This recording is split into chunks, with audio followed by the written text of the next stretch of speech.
Hey Dopey Nation, I hope you're doing well, and I'll see you at Dopey Con2 this weekend, and stay strong Dopey Nation. Toodles for Chris, and hopefully we'll be together in 2022. If not then, 2023. And if not then, 2034. I'll be in a wheelchair.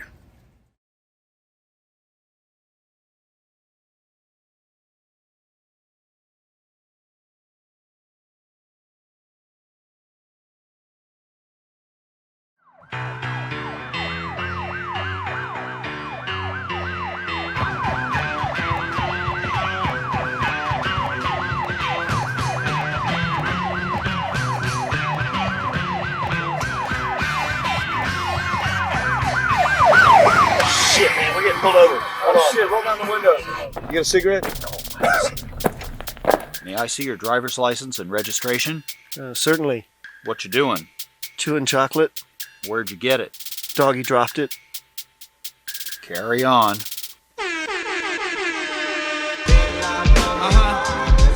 Yeah. This sounds so incredible. Welcome, ladies and gentlemen. This is history in the making. This is an event where addicts and alcoholics celebrate each other. You know, it's basically the Grammys for people like us. Trust. Toodles for Chris. It's been a long time coming, I appreciate the patience, but before I started, stay strong, Dopey Nation. No indication of planning, no of ever giving up. Well, I'm cautious with the coffee overflowing out the cup. The podcast on drugs, addiction, and dumb shit, yeah.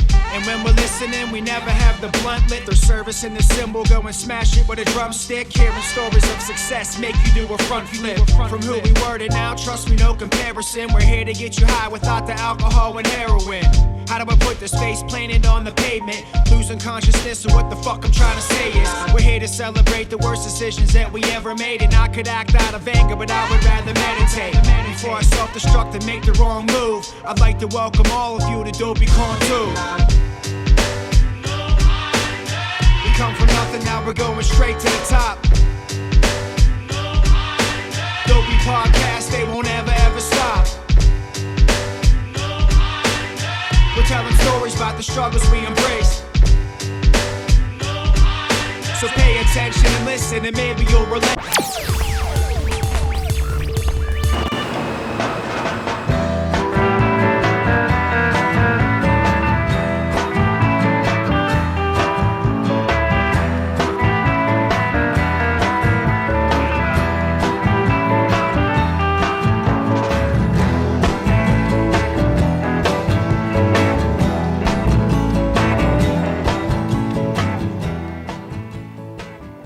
Hello and welcome to Dopey Con2, the virtual convention podcast episode and YouTube event all about Dopey, the podcast on drugs, addiction, and dumb shit. My name is Dave. I am standing in front of a nondescript brick wall, but if you know anything about Dopey, you will know this is where it all started. Right there, on the third floor. That is where Chris came over. We hit record on the computer, the fish tank bubbled, the vapes vaped. Modi visited. I think Modi lives in that building, actually. Danny Boy O'Connor came down. I got off drugs there. Fucking couch. A lot of drugs, a lot of cigarettes. And the rest is obviously Dopey history. So today, on this amazing Dopey Con2 virtual convention, I will take you around to different spots that were kind of relevant in the history of Dopey, and you will hear from tons of people in the Dopey Nation, including some pseudo-celebrities, lots of surprises, lots of music, lots of Ray, and much, much more. So let's start by showing you a little bit of the Dopey Nation. Here we go. Dopey Nation, Dopey Con2. Stay tuned.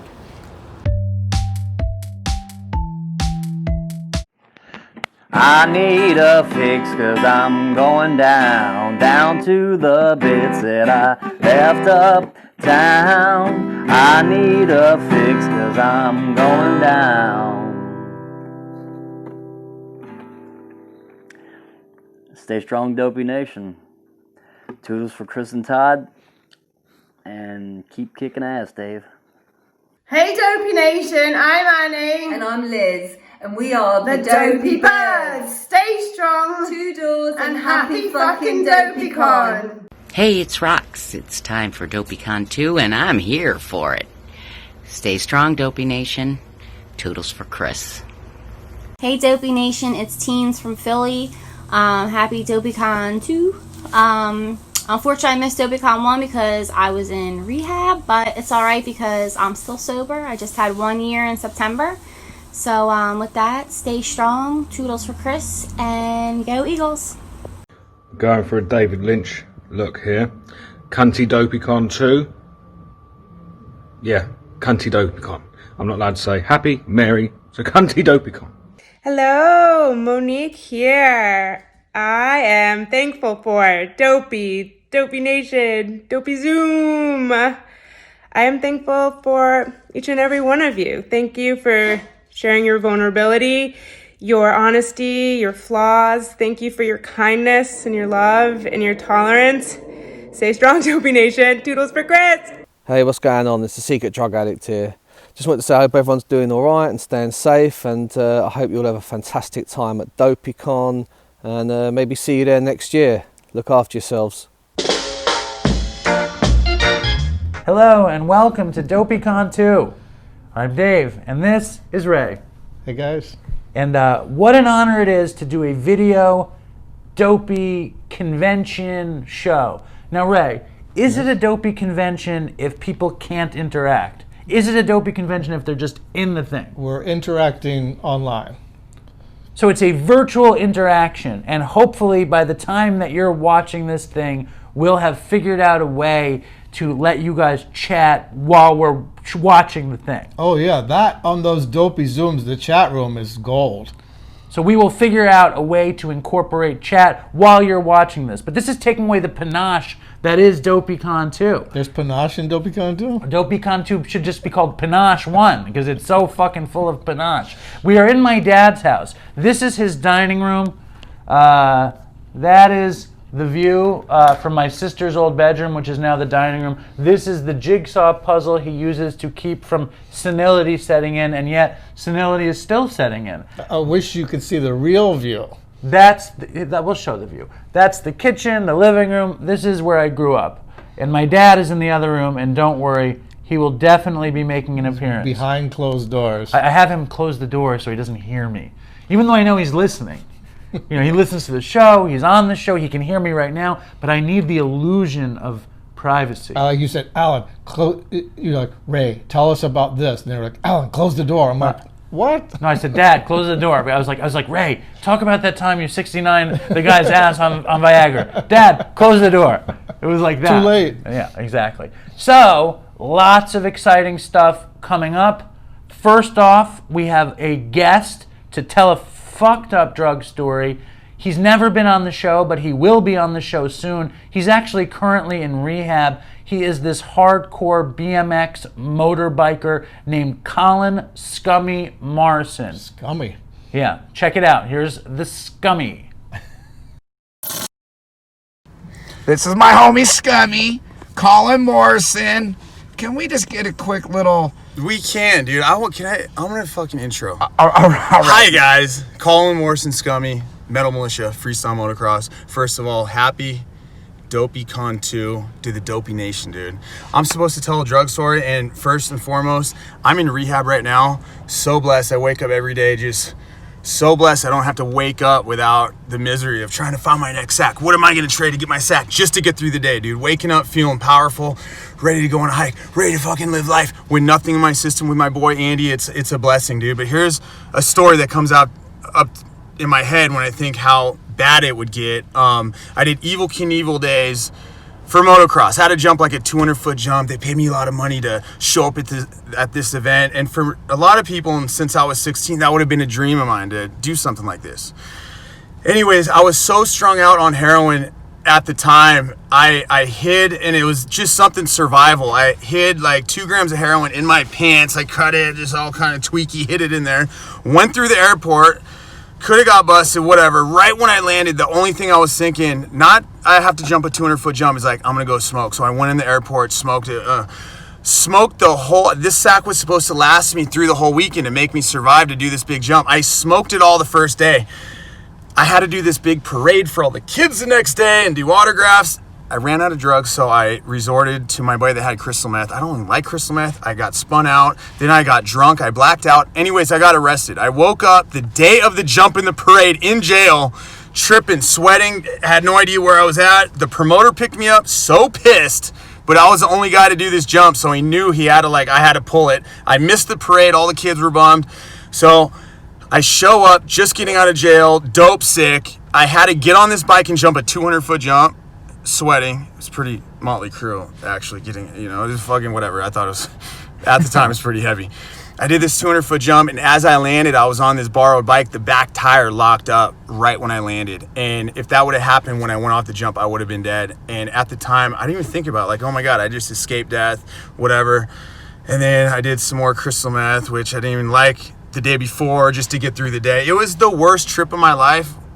Probably not the worst. I got a lot of stories like that. But it just shows, since I was a kid, that was my dream to do this, jumping in front of thousands. And the whole time I was doing that, I escaped death, went to jail, just trying to survive the weekend. And that's why I'm so fucking blessed, man. I'm in rehab. I feel good, doing the steps, hanging with my boy Andy, living life, dude. I love sobriety. I just really hope I can use the tools in my toolbox when shit gets tough instead of resorting to that bullshit, dude. Fuck drugs, fuck alcohol. I love being sober. I love you guys, Dopey Nation. I'm out. Yes, there we go. Play the song. Hurry, play the song. Cause what's life now like? It's fucking. Hold on. Okay. It's hard to breathe.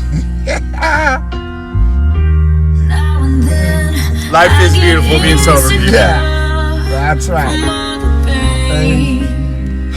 Cut! So here we are outside the apartment building where I became addicted to heroin, and I want to show you guys the building. This is the building. It was on the 9th floor where Todd lived under my kitchen table. Eventually he lived on a mattress on the floor. I lived in a loft bed, and it's a crazy time. It was good times and terrible times. And the great Nick Flynn, friend of the show, author, poet, wrote a little dopey poem that I asked him to write, and I want to show you guys the poem. And he talks about the famous couch burning, falling from the window here. So here's Nick Flynn. Hi, Dopey Con. It's Nick Flynn. I'm going to read a poem that I wrote just for this event. And there's going to be music by our friend Guy Barash playing also. It's a poem called On Dopey. Dave asks, what of mine he could break that I would find unforgivable? Too late, I remind him. I'd seen that flaming mattress falling from Alan's window. I knew about the dead mantis eggs. Dave then asks if I'd write a little poem for Dopey Con. Just a little dopey something, he said. Give me the 20 words that have to be in it, I text back. Ha ha ha ha ha ha ha, he texts. That hurts. I called to explain that I want it to be a collaboration, that I want him to be in the poem. I wasn't asking him for all the words in the poem, just the ones he heard in his head. Otherwise, it wouldn't make any sense. His list was strange, unsettling, impossible. Many I could not find in any dictionary. Praying mantis cookies, snow falling death, blue mountain Powerade, rip, run, rest. No one could make a poem from Dave's 20 words. His list, though, also contained this phrase. The way Chris said the word room. The way Chris says the word room as if it's what a pirate drinks. As if the sound a tiny race car makes. Just that one word, room, room, room. We can hear Chris now in the archive over and over. It fills our heads with a vibration better than drugs or chocolate, better than hope or love. It's the glow of his fish tank when we wake in the dark, stupid and grateful. in our room, in our room, in our room. All right, Dopey Con. Thank you. Toodles. Dopey, I'm face down on the floor. Dopey, please sir, can I have some more? Dopey, said Dopey. Hello, Dopey Nation. It's Butchie from Patreon. I hope you enjoy Dopey Con2. Stay strong. Toodles for Chris. What up? It's Karina, and I just wanted to say thank you for everything that you guys do for me and my recovery. I love all of you so much, and stay strong, Dopey Nation, and fucking Toodles for Chris. Hey, what's up, Dopey? It's Cormac. Man, Dopey Con2. It's crazy how far you've taken this thing, Dave. It's awesome. Just grinding it, making it happen. Man, I'm so grateful for everything that's come my way from Dopey. Just from Dave and Chris showing that sobriety doesn't have to be a compromise. It can be better. To all the connections, especially over on Reddit. You know, I got a shout out Upstate New York Engineer, Goldman Tracks, Beach Stoop, Souls of Dead Animals. You know how we do it over there. We're not the grown-up table. We're not the kids' table. We're the degenerates smoking out at the patio table. And that's how we like it. Yeah, just amazing, this community. It's so awesome. I'm proud of everything that's come from it. And we owe it to you, Dave, making it happen. So stay strong, everybody. And me nase Toodles. Hi Dave and the Dopey Nation. My name's Nick and I'm from India, and I've been listening to Dopey for like a year, and it has definitely helped me get through some really tough times when I was just sort of there by myself. I didn't know what to do, and listening to you guys especially but yeah, I mean, especially the first episodes where it wasn't so much about recovery and was more about the war stories was like super helpful, and just, you know, I mean, I could just sort of do drugs without doing drugs just by listening to you guys, and that was something. Yeah, so yeah, thank you, and stay strong, Dopey Nation, and fucking Toodles for Chris. Hey, Dopey Nation, Dopes, Dopiers, whatever. This is Marc Maron chiming in to get Dave off my fucking back. Look, Dave, look. I'm wearing the fucking hat, Dave, huh? You like this, you dick? Now stop calling me, all right? Watch Glow. Please. Please? Yeah. Oh, hey there, Dopey Nation. This is Jed Shredward saying stay strong and happy Dopey Con. Hiya, Dopey Nation. My name is Loz. I'm an alcoholic addict, otherwise known as Bristol Recovery. So if your pandemic's gone anything like mine, your mental health and sobriety has depended on two things, and that is memes and Zoom. So I'm just here to combine the two today, and I also kind of don't know how to communicate with people outside of Zoom anymore, so here we are. So my role as a meme dealer is to take the absolute absurdity and bullshit of life, turn it into something hilarious, and share it with the sick and suffering, which was a lot easier to do when I could leave my house and communicate with people.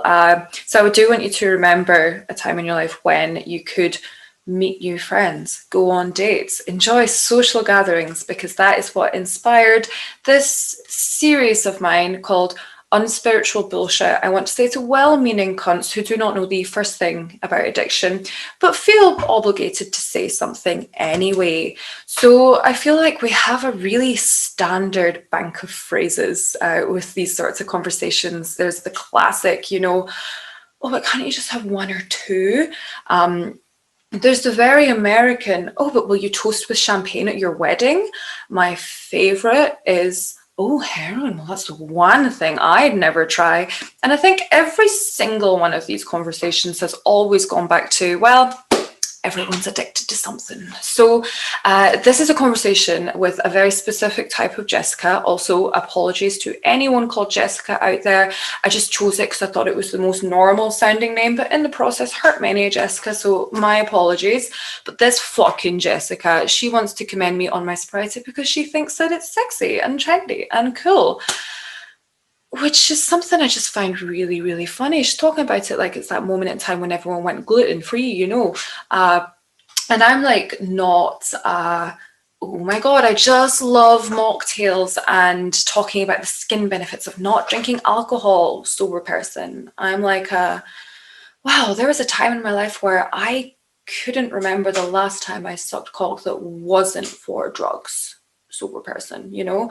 Not very conversationally sober. I once smashed a bottle of vodka on a train station floor and then drank the bottle of vodka off the train station floor, sober person. I don't really have those cute morning after stories or anxiety stories. I once mistook a shadow person for my Tinder date stories. And speaking of which, I used the word sky daddy because as someone who just desperately needs sla, I saw the word higher power and thought, how can I make it kinky? So I don't know, I guess maybe my sobriety then is something sexy, maybe it's something trendy and not something I need to do every day in order to perform basic human tasks like washing and not fucking my boss. So I don't know, maybe we can be kind to the Jessicas in our life because it's probably a good thing that they don't know how it feels to raid your grandmother's pill cabinet an hour after she died, or they've never worked out how many vanilla extracts it takes to get fucked up. But you know, we can still laugh at them behind their back, and thanks Sky Daddy that we don't really do that shit anymore. So happy Dopey Con2 everyone, thanks for listening. It is amazing that the technology to make a huge production is just in the palm of our hands though, right? And a selfie stick, which was my idea. Somebody said they saw me walking down the street on the Lower East Side shooting myself with a selfie stick, and how gay I looked is what the woman said. They said that too, because I said, I'm going to get a selfie stick. And you're like, no selfie sticks, that's too gay. And I was like, I'm getting one. Well, it was my greatest line. And we're using it now. My greatest, and some people will say most homophobic line ever was, even though Ray slept with over 5,000 men, ate asses, sucked on testicles, whatever the case may be, buying the selfie stick was perhaps the gayest move in Ray's storied gay career. No, the gayest thing I did was over the past 2 days watching divas sing Sondheim on endless loop on YouTube. That is the gayest thing. Patti LuPone. Well, I am in awe of the greatness that is Dopey, the greatness that are the Dopey Nation, and the fact that we can do this. I am psyched. And coming up next, we have this amazing musician. I was hanging out with, I was talking with Sam, and Sam is behind the scenes working tirelessly, always. And I was talking with Sam, and I was like, Dopey Con2 can be this big thing, and we can have musical guests. And he goes, you know, it would be so cool if we had that guy, Anders Osborne, on the show, because he was, you know, he lends a lot of credibility. He's a really serious musician and singer-songwriter, and I was like, there's no way Anders Osborne is going to come on Dopey. And yet, who do we have next on Dopey? There he is. Anders Osborne, straight from his music parlor in New Orleans. He's the real deal. All right, hello, Dopey Nation. Hope you guys are having a phenomenal lockdown. Dopey Con2. I'm super happy to be here.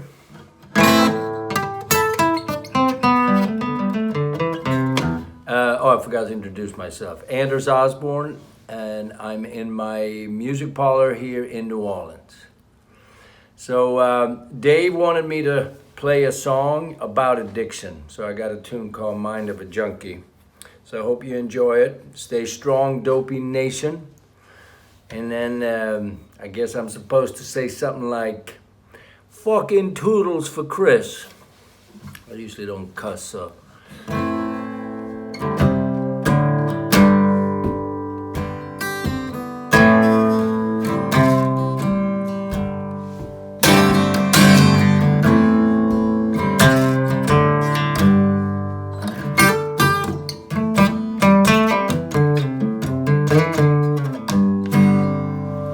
I'm nervous, I'm sweaty, I hate to make amends.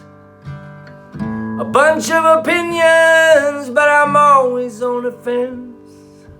I'm pissed off and sad at the same time.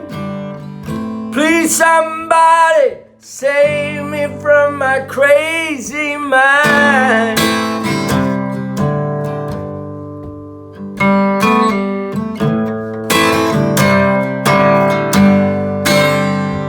Yeah, I try to read the big book, but I can't see the words. Every time I meditate, the whole damn thing's a blur. Panic attacks and short of breath. I try to get things done when my body needs to rest. Been living in the mind of a junkie, thinking my junkie thoughts. I'm putting out my selfish aspirations. Oh, now letting God into my heart. Yeah.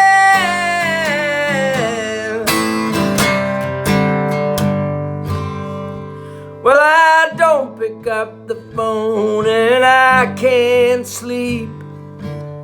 I ain't got no appetite, but I still overeat. I want peace and quiet, but I keep running my mouth. My soul is like a hurricane, but I'm still filled with self-doubt.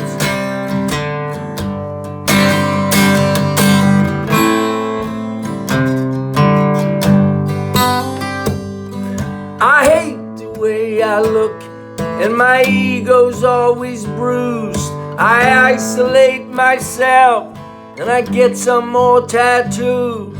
I'm always running late, so I can't make any plans. I'm preaching about stuff that I don't understand.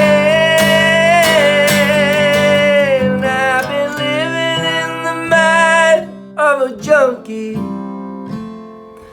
thinking my junkie thoughts. I'm putting out my selfish aspirations. Oh, now let God into my heart.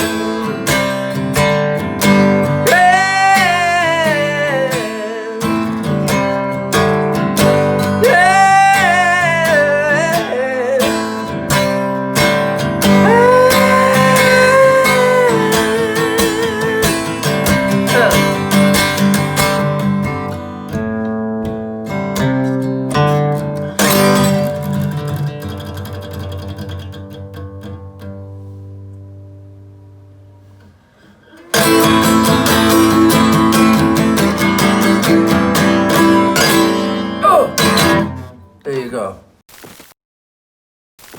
So it's been pretty sweet to me. We had Nick, we had Scummy, we had Anders sing that incredible song. And the thing about that Anders Osborne song is that back in the day, it was in this house. I was sitting in the kitchen with Chris, and he was like, "Oh, you know who we should get on the show is this guy Anders Osborne." And Chris had never heard anybody.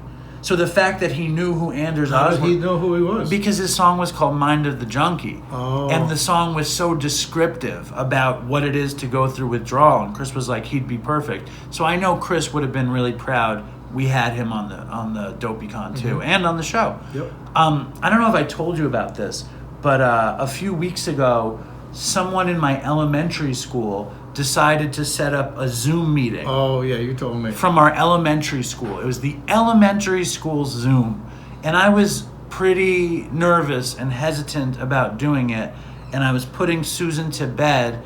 And they're all texting me, "Are you going to get on the elementary school Zoom?" And I'm like, And I knew I was going to, but I was very scared about it. And I get on, because I would love, because they don't know that I'm a heroin addict and this and that. Not yet. And so I go on the elementary school Zoom, and it's everybody is telling their story, and it's like, oh well, then I became a doctor, and now I cure laryngitis. I'm the and CEO. Yeah, then I became a news anchor for CNN, and and like I was like, fuck. I was like, how? What can I say? Well, then I became a waiter at Katz's, and here we are, So I figured I would need, and I get to this elementary school that was super like prodigious, and like fucking everyone there was a genius, and Lin-Manuel Miranda went there, and Bobby Lopez, and Max Kellerman, and all these famous people, and I was like, do I tell the story? Well, but you've done this. Like, this is cooler than being a doctor. Is it? I think it is. My friend. You don't have a yacht, but you've got Dopey. Right, I've got a dog named Dopey. That should be a song. I've got a dog named Dopey. Anyway, I wound up telling the story of my drug addiction. It was very scary, and I did mention Dopey. And one of the people at my elementary school Zoom was like, "I love Dopey," so that made me feel really good. She heard it on This American Life, so that made me feel good. And the next woman who we have on the show had one of the dopiest stories I ever heard. Her name is Jessica Kent, and she's a big YouTube star. And she wound up getting so fucked up on drugs, dealing meth and heroin in Arkansas, she got busted pregnant, and she gave birth in prison. She was running the magazine ring. She was running the magazine ring, exactly. And now she's this big YouTube star, and she has her kids, and here she is. Hey Dopey Nation, happy Dopey Con2. So my name is Jessica Kent, and we're gonna talk about some crazy meth stories. That was not my DOC. My DOC was actually heroin, and I got off heroin and decided, because I did not discriminate, to try meth, and it was the longest, craziest 8 months of my life. I got so bad that I was like living in this condemned trailer, and I wasn't eating, I wasn't sleeping, I wasn't drinking. It was just crazy. So sleep deprivation really got the best of me, and I remember very specifically hearing voices outside of this trailer. It was a condemned trailer. It was super gross. Like, there was holes in the floor and everything, and I had a Glock. And I'm sitting there by myself, and I heard voices speaking in Spanish outside of this trailer. And for hours probably, I'm like, oh, you just need to go outside, and like you need to get these guys out of here. Like they're gonna come in and get you. You need to get them. And I was really just at the height of like meth psychosis. I think I was on day like 5 or 6 of being awake, and I finally got the courage to go outside of this trailer with my Glock, and I'm thinking, I'm like defending this trailer, defending myself, like I'm not gonna let them come in here and get me. And I go outside, I swing the door open, I'm looking at the side of the trailer, and then this side of the trailer, and then I go around, and it's freaking dark as hell. It was in a trailer park in Fort Smith, Arkansas, and there was like no outside lights. And I look down this other side of the trailer, I look under the trailer, like there's nobody there. And I had to just realize like, oh shit, like you're out there that bad. And I spent months like that. I spent months just not eating or drinking or sleeping. I weighed 90 pounds.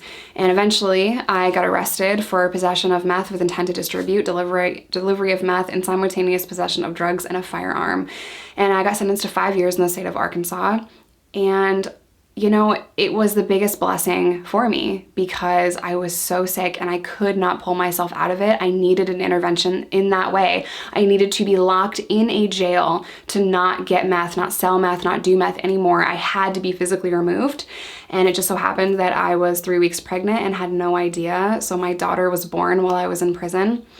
And fast forward now, I'm 9 years sober. I have a beautiful life and a beautiful family, and I tell all these crazy stories on my YouTube channel. And slowly but surely, I was able to get better and get healthier and just feel good about myself. So I'm 31 years old with 9 years sober, and I'm grateful for every single day. I wish I knew sooner that getting sober was going to be the best decision I could ever possibly make, because in finding sobriety, I was able to really have a amazing, healthy, happy life.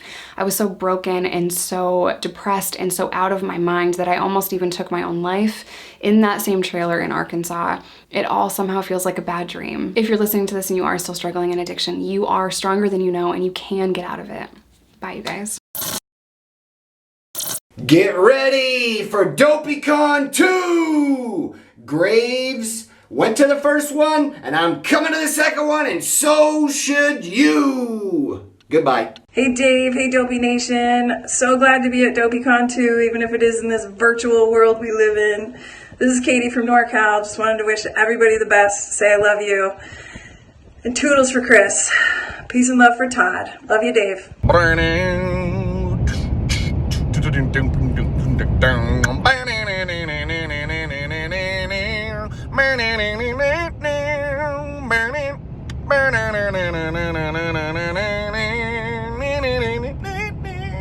What's up, Dave, Dopey Nation? This is Matt Wiedemeyer, motherfucking Carol, driving home from work on the gravel road, doing a little bit of gravel traveling. Probably not a good idea to do this while I'm driving, but who gives a shit? It's in the country. I just want to let you guys know how much Dopey means to me. Dopey is my church, Dopey is my rock, and I would not have 3 years clean if it wasn't for Dopey. Dopey Con2, let's see how it happens. This is terrible, by the way. Horrible. Stay strong, Dopey Nation. Fucking Toodles for Chris. What's up, you guys? It's Miss Meg from the Addictionary Podcast. Welcome to Dopey Con2. I love how I get a text from Dave that's like, hey, Miss Meg, can you send in a 15-second video and say something Bostonian for Dopey Con? Not like, hey Meg, how's it going? The world's coming to an end. Everyone's losing their fucking shit. Are you alive? Have you killed yourself or anybody else? How you doing? Nope, just give me that fucking Bostonian straight fire dope. Send the video in. I love you guys. I love you, Dave. Dopey Con is here to stay. Hey guys, it's Colleen Marie from Philadelphia. I hope that everybody's staying safe and that we get to meet up next year for Dopey Con. I'm really thankful for everybody who has helped me through this year. Stay safe, and Toodles for Chris. Hey, what's up, Dopey Nation? Herman Puff from Saskatoon, Saskatchewan, Canada. Just want to say happy Dopey Con 2. Grateful to the Dopey Nation, to dopeypodcast.com. It's been a big part of my recovery. So stay strong, Dopey Nation, one day at a time, and fucking Toodles for Chris. Hey guys, it's Kim. I just wanted to say happy Dopey Con 2. I love you all, and I'm grateful for you. What's up, y'all? It's Lizanne from Dopey Nation. Just want to share that I'm so grateful for the Zoom room and all the friends that I've made there. Y'all have brought some real recovery to my life. Toodles. So now, coming into Dopey Con2, we have my dad in his vote mask. Yes, that was before the election, but I won't throw it out, though. So this is airing all over the world to a couple people, definitely not millions of people. What do you have to say to the fans of the show on Dopey Con2, Dad? Well, I didn't realize. You got to speak up with the stupid mask. Well, I'm very proud of my son. That's what I want to say. Can you come up with something else? No. What else you got to say? That I'm happy that so many people have been helped, and of course David is a pain in the neck. Yes. On a scale of 1 to 10, when Ray told you the Viagra story with eating the guy's butt and 69ing and all that, how uncomfortable were you? I didn't listen to that stuff. I don't listen to that stuff. I mean, I let it go right past me. I don't pay attention to that. What's going through your head while Ray's saying that stuff? Nothing. Why is this man saying this to me?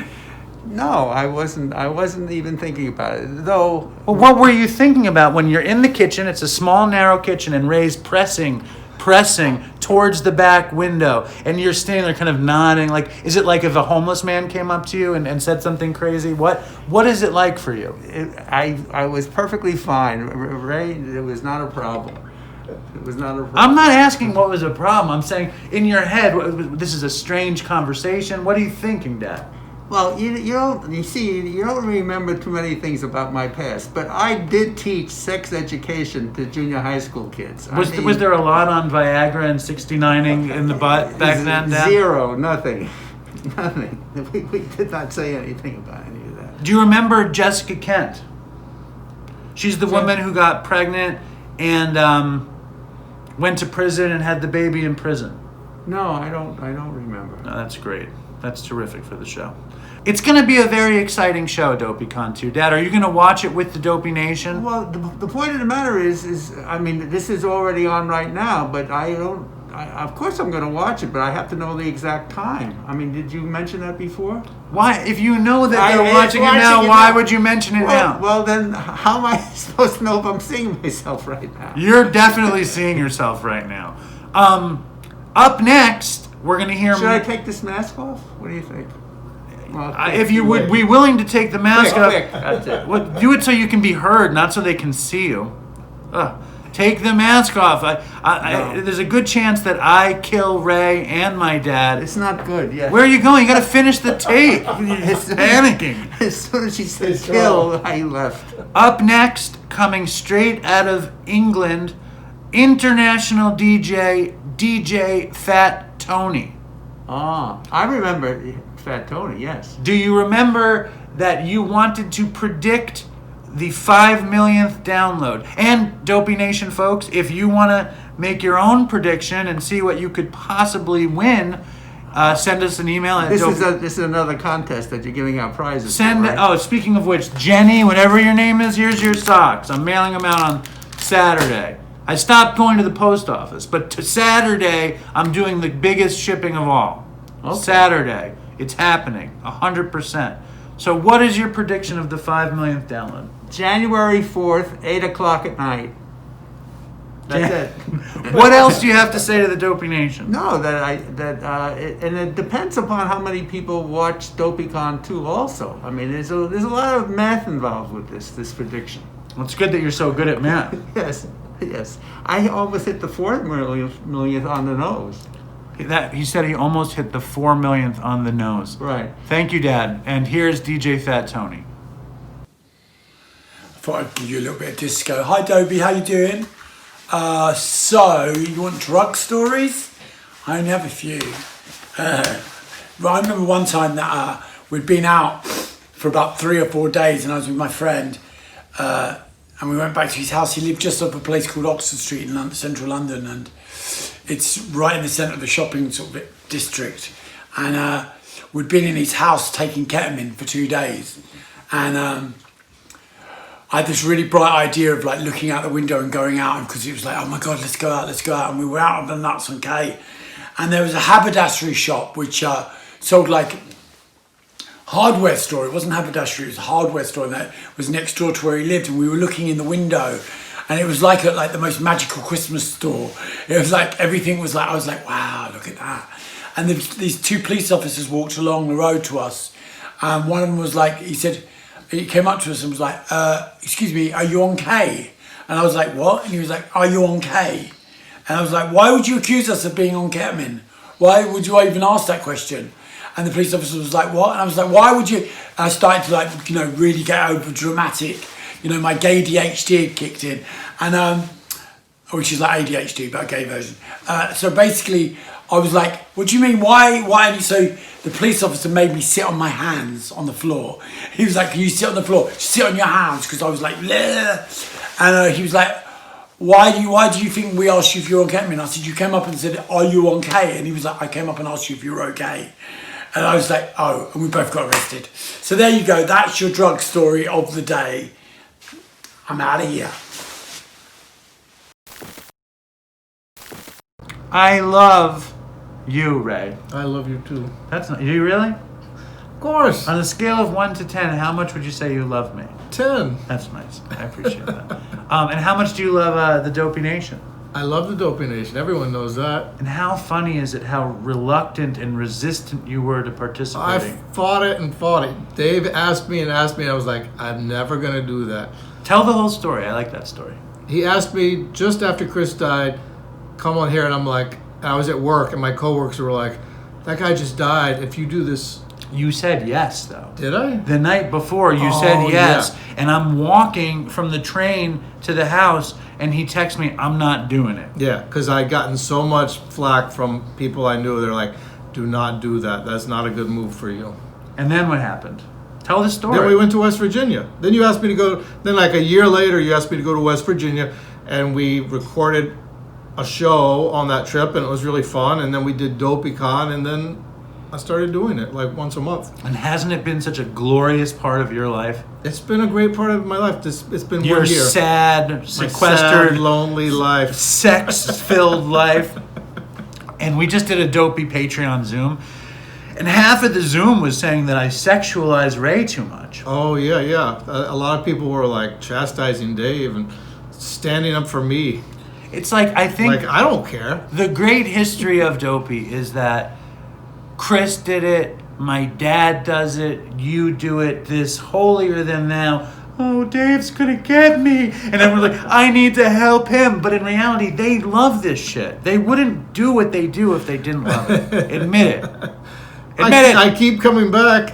And so Dopey Nation, I do not overly sexualize Ray. He sends me screenshots of the sexting he does with all of the boys around the world. Cops and garbage men. Young men, old men. He doesn't discriminate. I bet you DJ... There's no old men. No old men. Yeah, Ray is an ageist when it comes to his sexualization of himself. And... now, we're getting down in the gutter, and we have a really classy guest coming up next. Yeah. She might be the classiest guest, one of the classiest guests we've ever had. That's a rare commodity on Dopey, is a classy guest. Rare commodity, absolutely. Her name is Lili Taylor. She is the lovely wife of Nick Flynn. She is a incredibly acclaimed actress. She was in I Shot Andy Warhol. Yeah, Valerie Solanas. She was in Say Anything. She was in, I think she was in Mystic Pizza. She was in a ton of movies. And here she is on Dopey reading a piece called The Story of Junk by Linda Yablonsky. Lili Taylor. The Story of Junk, Linda Yablonsky. While other drugs work to alleviate pain, excite the mind, or otherwise trick the senses, heroin plays with the soul, or whatever it is that makes a person uniquely appealing and distinguishable. Like an enveloping shadow dissolving day into night, it sneaks across your vision and tries to put it out. Whatever that joy is by which you live, it creeps inside and pushes you down, making you smaller and smaller, a tiny flame burning down. And when you're so small, you're barely an ember, something happens. Something comes at you, and I've never felt so small as I do at this moment. Yet this thing, this drug that brought me lower than I ever thought I could go, is the one thing I want to salve my soul. Just for a minute. Just for this minute. Not even a minute. Time's up.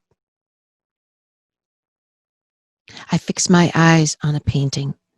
A pair of cartoony green and yellow sea dragons scratched onto a splat of black paint, like graffiti on a backyard fence.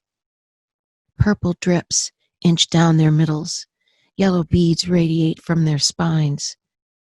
They face off parallel to the surface, electric blue, their tongues unfurled, their tails curled into whips. It's impossible to know if they're dancing or just making eyes, if they're good or evil. They remind me of the way Kit plays guitar, how the sound creeps over your body and under your feet, inside your bones and out your mind. I miss that sound. There's been no real music at our house in over 2 years. The cats purr and meow. The phone rings and the door buzzer bleats. But that's about it. People knock. I sit in my chair and stare at my empty hands. Why did I give up so easily?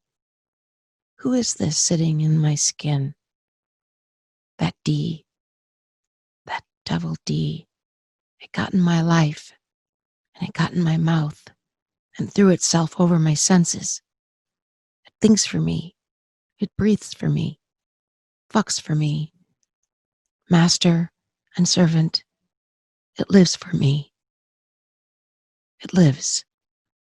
It has no passion, except for me. I want that devil to die. But how do you kill a devil? There's no part of you that doesn't belong to it. Everything you do to it, you do to you. So Lynn, she definitely classes this thing up. Oh yeah.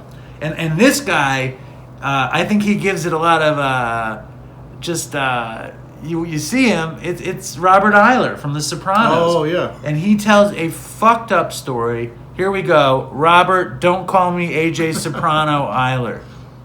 Hey, Dopey Nation. Happy Dopey Con2. What better way to celebrate than to share a little story of a time I was in Vegas. And, yeah, you know, I went with some friends who don't party like probably everyone who listens to this podcast does, which is semi-uncontrollably. And so somewhere around, 5 a.m, they were all like, all right, we're going home. And I was like, not me. Like, just keep going, strip club. And I saw a friend who I knew at, maybe sometime in the morning. And he's like, hey, my buddy's at this hot tub in our building with a bunch of girls. And we could go there and hang out and keep partying. I'm like, all right. So we go there. And there was like, a bottle of Grey Goose and a big thing of orange juice. And I remember we were pouring the bottle of Grey Goose into the jug after we emptied out most of the orange juice, and then just kept cracking Molly's into it.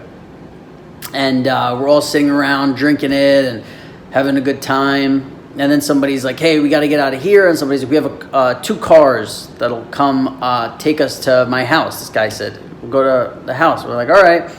And we get to this house and we're partying and everybody's having a blast. And next thing I know, I look down and there's only 1 cigarette left in my pack. So I see the front door. I see I have 1 cigarette. I put the cigarette in my mouth, light it. I walk out the front door. I'm like, I'm going to go. In my head, I'm like, I'm going to go get cigarettes. And I'm walking. And next thing you know, I turn around and I realize, first of all, not only am I in Vegas, so it's not like in New York City where there's just stores on the corner, I'm in the desert. There's nowhere for me to get cigarettes. And I turn around and every fucking house is the same. I have no idea which house I was just in. So I start kind of walking up to front doors. There's dogs barking and things are getting, Vegas, the ratio of people who do have guns compared to do not, it was not in my favor. And so now I'm like, all right, what am I going to do? So I start walking, and next thing you know, I reach out to this girl who I had been dating, who was a stripper. And I said, hey, can you do me a favor? Can you come find me? And she's like, where are you? I'm like, I don't know. It's very like tan around here. Like it seems like there's a lot of sand and, there's a couple trees and this. And she asked me a bunch of questions and she was not happy. And she asked me like which ways, if I could see the strip from where I was, which I couldn't. She's like, what way are the casinos facing towards you? So she knew which direction I was. And she's like, is the entrance to this facing you? And this is this side of the building and this. And like hours later, she pulled up, picked me up. I was a little dehydrated. I really wanted a cigarette. Things were not looking good for your boy. But we made it. And I'm grateful I'm still alive. And, this is, a lot of this is about gratitude. And one thing is, last week I hurt my back pretty bad. And I was working out. And it sucked. And I noticed for the next couple of days, I was like, how am I going to not let this pain, crush me in this? So every time I felt the pain in my back, I would try and be grateful for the fact that I'm not in pain all the fucking time like some people are, and then it started making me realize, there's a lot of conflict in this world right now, and it's easy to just get mad at people and, give them the fuck you and you're a piece of shit and this. And what I realized is like, there's a lot of people out there who are just in pain. So if you're one of them, I'm sorry and you'll get through it. And if you're not, make sure you're grateful every day that you're not in pain. And because then when you are, it makes those days a little bit easier. All right, later, guys.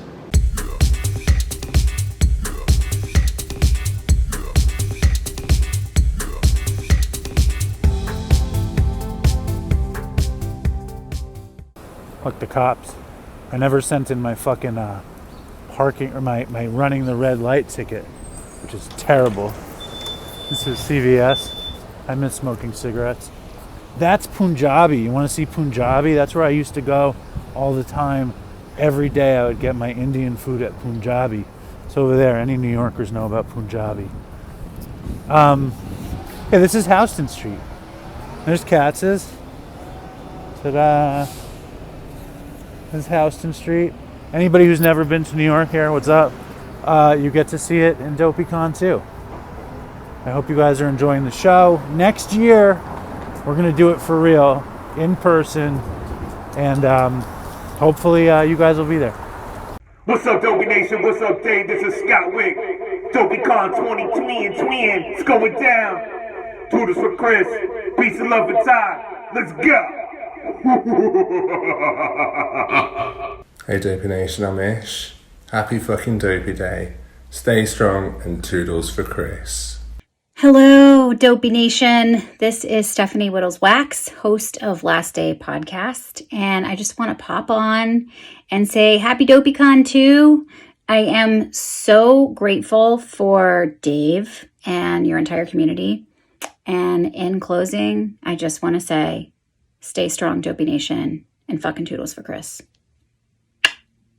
What's up, guys? Russian Danny here from It's All Bad. Just wanted to wish everyone a happy Dopey Con and send some love from It's All Bad to Dopey Nation. Peace. Hello, Dopey Nation. This is Kier from Massachusetts checking in, wishing everyone a safe and happy Dopey Con2 season. We came for the laughs. We stayed for the community. Stay strong, Dopey Nation, and toodles for Chris, and we will see everyone next year in person. Ciao.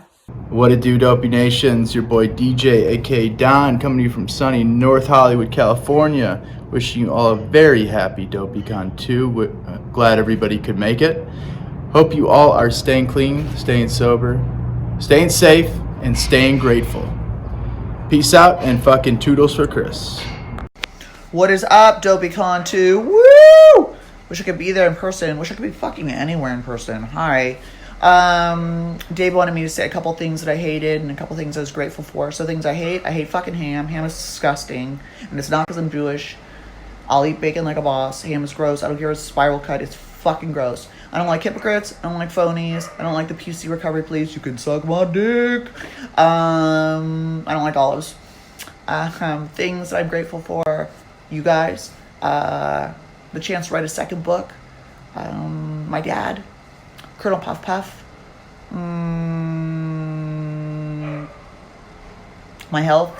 And, what else, bitches? Yeah, the fact that I'm fucking sober, man.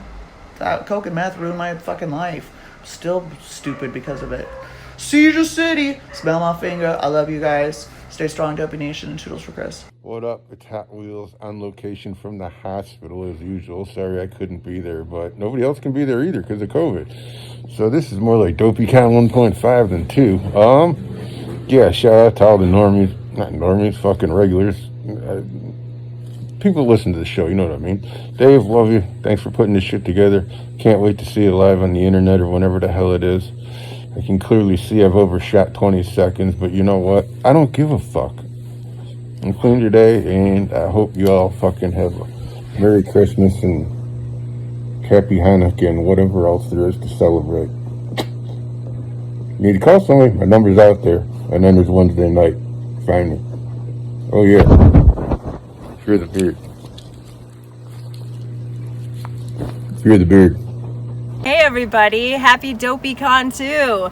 It's Aurora, and I wanted to say thank you to Dave. I'm really excited for another Dopey Con, and I can't wait to attend one in person someday. So today, I'm really grateful to be outside on this beautiful day. I'm very grateful for my sponsees, who I love very much, and I am so happy to have 5 years sober. So thanks everybody. Stay strong, Dopey Nation. And Minase Toodles for Chris. Bye. All those people we just saw were so great. That's all people from the Dopey Nation. All over the world, the Dopey Nation. The worldwide Dopey Nation. It's a bound, united brethren of freaks, alcoholics, weirdos, normies, voyeurs. Some currently using. And the like. And somebody who's a legend in the Dopey Nation is this woman named Tracy Helton. She wrote a book called The Big Fix. She is the Narcan queen. She is the fucking abscess queen. She is a legend in the heroin community, the recovery community, and of course on Dopey. So here we go. Tracy Helton coming to you from San Francisco. So I had promised Dave that I would do a video, and I just woke up. This is my cat. So it's not going to be too fancy, but I was trying to think of some seasonal particular Dopey stories, because I have so many of them, but I was thinking about one in particular about when I was homeless.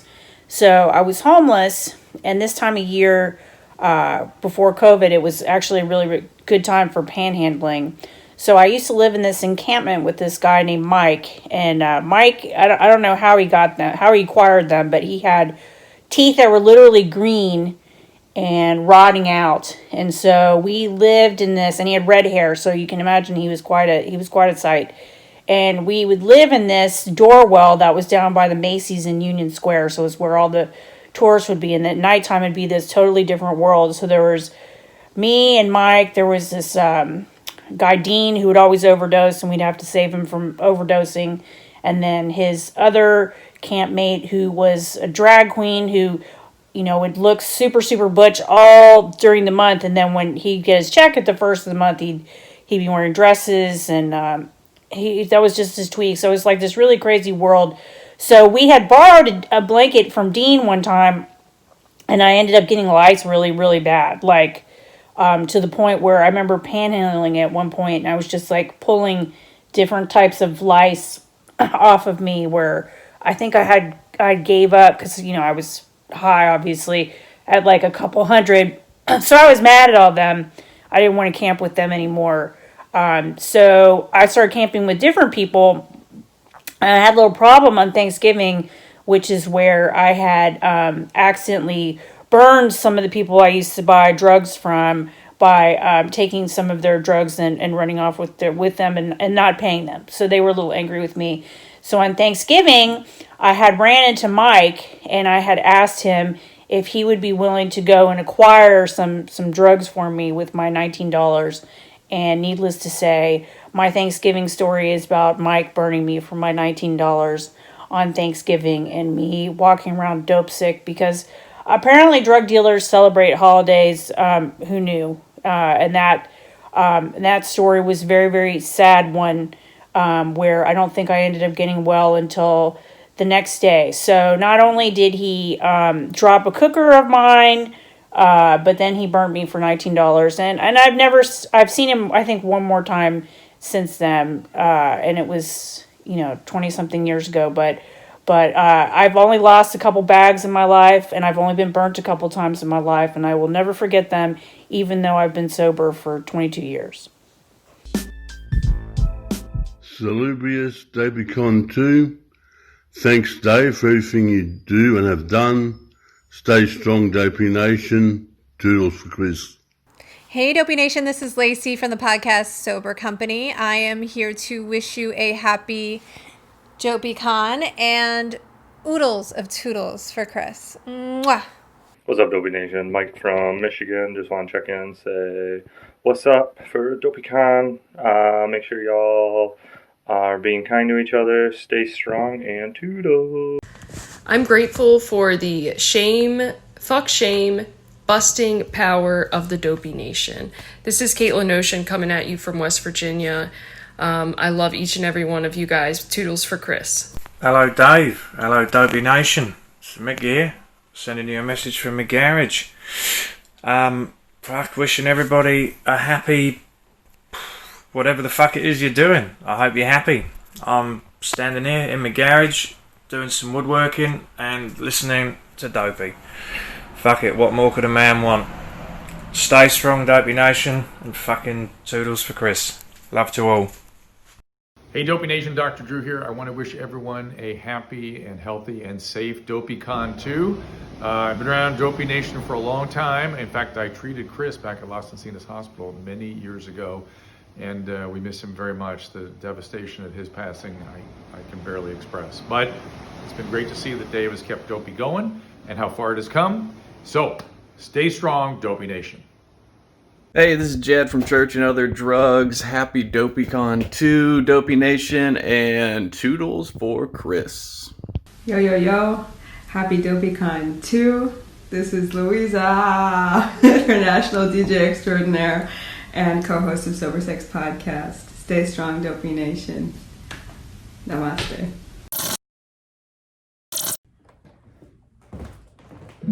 Hey everybody, welcome to Dopey Con2. This is Susan Wong from Bushwick Book Club. This song is called Dopey Con2. In a motel room in West Virginia, you told me about Dopey Con.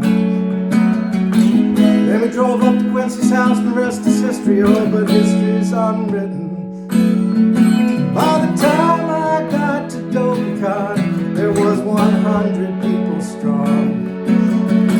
They told me to wait in the game room and I was freaking out because I thought they were going to put me in rehab. And I thought, what the fuck have I signed up for? But then Cormac did the sound. The whole night opened up and revealed itself, and everybody there just got it. And I looked over at you, and the Iowa crew. And I said to Alan, it's a miracle they've made it through. That he was able, from a kitchen table, on the sofa with Chris, oh, he's on cilantro, through the fish tank bubbles, crickets in the yard, laughing at the tales of coming down so hard. I was coming down to true love wasn't true, and all the super vodka in the world couldn't help, so I turned to you, all of you. And hey Dave, I've never licked a toilet seat, I've never eaten a pubic hair. My sponsor doesn't approve of any of this. What the fuck? I don't care. So let's up for the bliss and fucking toodles for Chris. Up there in heaven looking down at all of this. Pray for us all, 'cause this world can be scary. And please God, please let Dave out of the deli. This is how a church gets made. This is how the song is played. This is It's the best one ever. This is how a church gets made. This is how the bricks get laid. This is how a fucking Dopey Con song gets played. Dopey Con2, fucking toodles for Chris. Stay strong, Dopey Nation. And what you just saw was the great Ray Brown singing his heart out. Every time I hear the song, I fucking almost cry. I've never actually shed a tear, but I've come close to crying. Some people have cried hearing that song. I've sent it to a couple people. Who did you send it to? I sent it to 2 people in the Dopey Nation. Why would you do that? And they said they Who cried. who was it? I'm not going to say. Tell me who it was. It was Austin and Ben. Fucking pussies, you guys. You should be ashamed of yourself crying over a song. It's pathetic. And Susan, and what are you doing leaking the content? Leaking the content. 2 people. And Susan Wong on accordion. Well, it was a beautiful song, and I loved it. Love that song. It was, and that was the song that Ray did the song. He recorded it at home. He sent it to me. I was like, this is great. And I was like, we got to get a video together for it somehow. And Ray puts together the most fakakta fucking piece of shit video. That's not what Austin and Ben said. Oh my, that's because they're like you and they need to be nice. But what a piece of trash this video was. I mean, Ray does a lot of great things and Ray does some things that aren't that great. That video, terrible. I'm not a video maker. Stink I pop. wouldn't go that far. It was bad. But the thing that really, really was funny about the stupid... Dad, what are you doing? You can't sneak by on the show. What are you doing? Come, just quickly. Ray just did this beautiful song. What are you doing, Dad? Nobody can see me. Do you see yourself? Yeah. Don't you want to say something about the alt recovery movement now that you interrupted this whole thing? Oh, yeah. Do you want me to renew the ability to have alt recovery movement in my name as a website? How much is it a year? I already paid for it. It was a rhetorical question. The answer is yes. Yes. Well, I did it. So you have the altrecoverymovement.org. In 50 years, they're going to not even know what AA is. Really? So that was Ray's song, and I loved it. Ray's video, I'm sure he'll put it up in the Dopey Nation in the next few days.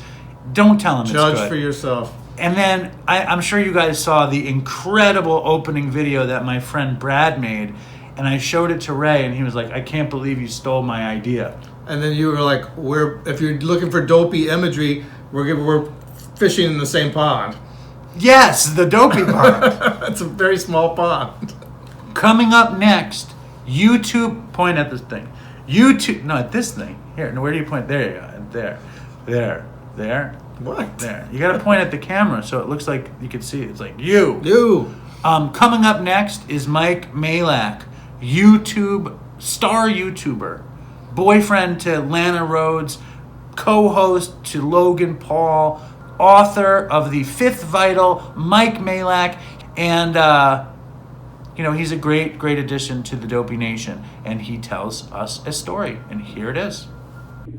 What is up, Dopey Nation? It's your boy, Hey Big Mike, your favorite neighborhood junkie and the writer of The Fifth Vital.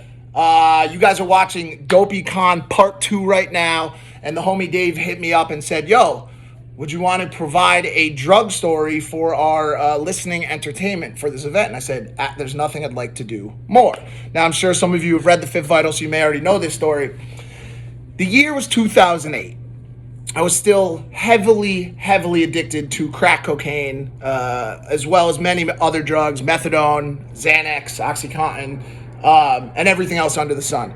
Now, I had a dealer, a pretty high-level dealer in New Haven, Connecticut, who was basically providing all the street-level dealers with crack cocaine. Now, he had a love for not driving his car, and he loved taking other people's cars to do his runs to wherever he would pick up and the other shit he'd want to do, take girls on dates, whatever, right?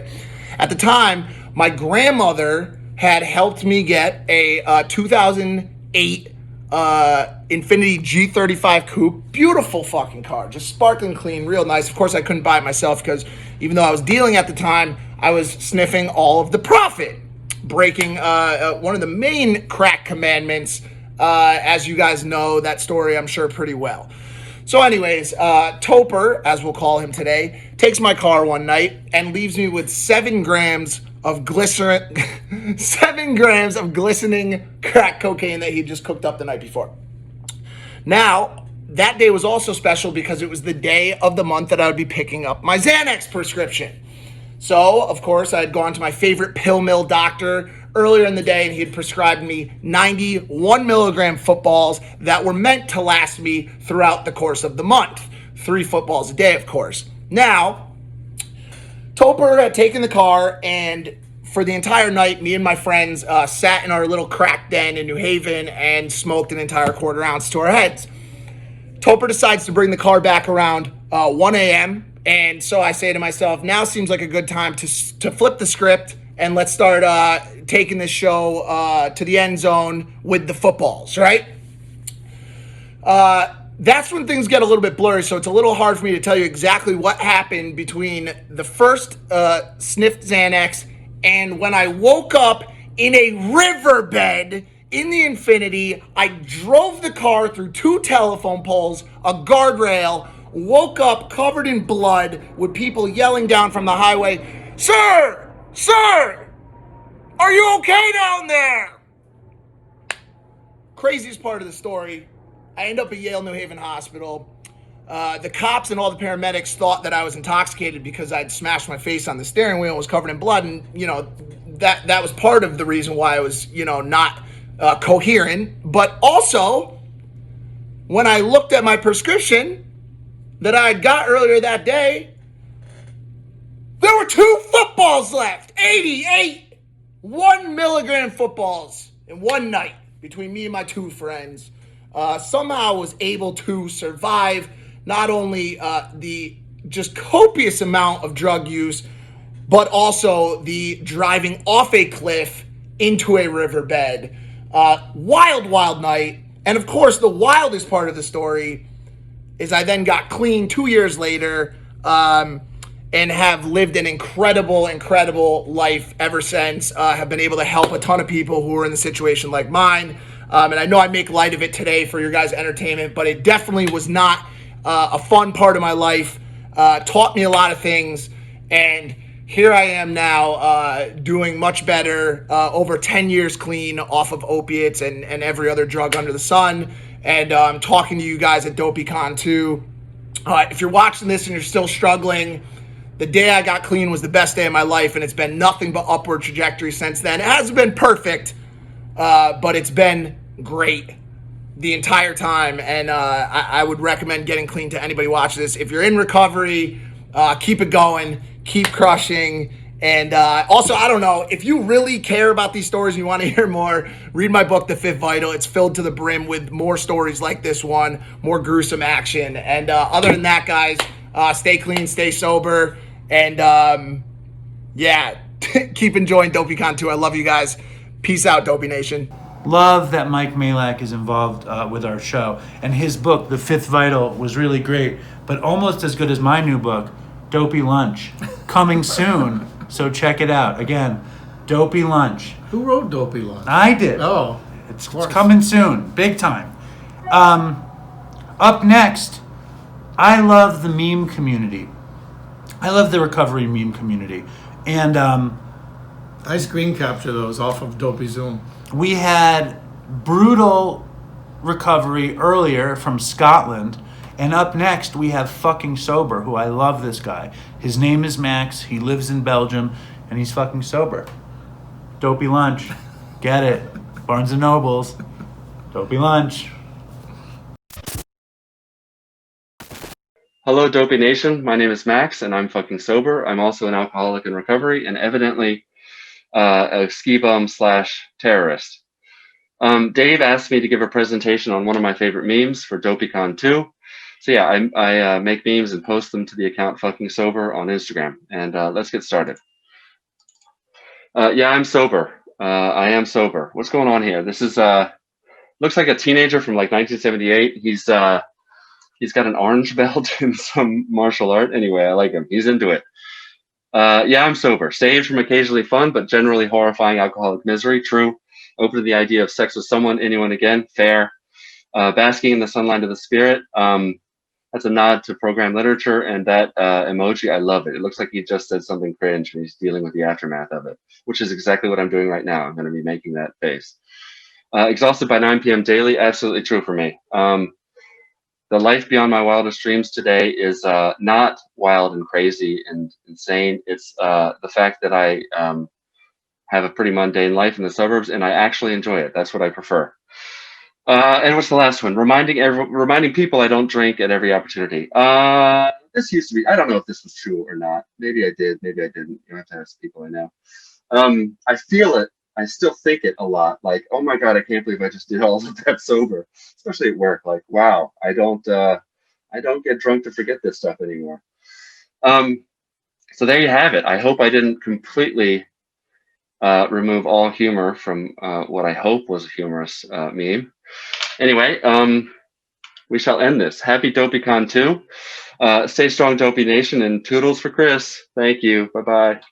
What up, Dopey Nation? It's me, Novak, and I want to tell you a story about being at my mother's house on Mother's Day. So there I was. I woke up on a brand new couch with her slapping me in the face saying, "Why is there shit all over the couch?" "Oh, Mom, I must have had food poisoning." "Well, then why is there a needle in your arm?" "Oh, shit, I admit I have a heroin problem." I can't lie. Yes, that was me, and that was a story that actually took place at my mother's house 7 years ago on Mother's Day. But today I am here to tell you I'm over 5 years of continuous sobriety. And my mother, who actually called me 9 months into my process of sobriety, she said, Brandon, I hate when you come to visit. I said, why? And she said, because I get so sad when you leave. The moral of this story is that your past does not have to dictate your future, but it can most certainly guide and direct it. And that your best friend, Mr. Bane Margera, can do great or better impressions of me than I do of myself. So for that, thank you, my friend. Cheers. Thanks, Dopey Nation. Hi, Emily Sullivan here. Happy Dopey Con2. I love being a part of the Dopey Nation. You guys share the best memes, are the most wonderful sounding board, and Dopey Podcast is the best place to go for hilarious, raw, uncensored, unfiltered, dumb shit, addiction, and recovery. And I love you guys for that. Thanks for being my people. The Dopey Nation and the Dopey Podcast will always have my heart. Love to everybody. Stay strong, Dopey Nation. Fucking Toodles for Chris. Dopey Nation, may you be happy, may you be healthy, may you be loved, and may you be at peace. Stay strong and Toodles. Yo, Dave. Yo, all the old mates in the Dopey Nation. It's Dylan from Down Under. Shout out for Dopey Con2. Just want to say thank you to Dave and to all the members of the Dopey Nation. You guys got me through COVID. I couldn't have done it without yous. Love you all. Stay strong, Dopey Nation, and fucking Toodles for Chris. Love ya. Hey Dopey Nation, this is the Dopey Dean coming at you from Northern California, and I just wanted to wish y'all happy Dopey Con and Minase Toodles. Yo, what up, Dopey Nation? This is Dan Ali Sr. And I just wanted to wish everybody a happy fucking virtual Dopey Con 2020. And it sucks that we can't get together in person, but it's cool that we can all get together on here, whether we're in fucking Maine or California or Australia or wherever the fuck you guys are. And want to say huge thanks to Dave for keeping the show going, for keeping all us terrible addicts and alcoholics company, giving us something fun to listen to, and, you know, I don't know, a little bit of levity in the middle of what a fucking nightmare the world is right now. So, stay strong, Dopey Nation, and fucking Toodles for Chris. What's up, Dopey Nation? It's your man, Carneve, calling in from Montreal, Canada, chilling with my man Jaws. Just wanted to give a shout out for Dopey Con2. Shout out to Dopey Nation, of course. Hope y'all are staying strong. Got 4 months yesterday. Heading to the studio to go kill it. Toodles for Chris. Love you.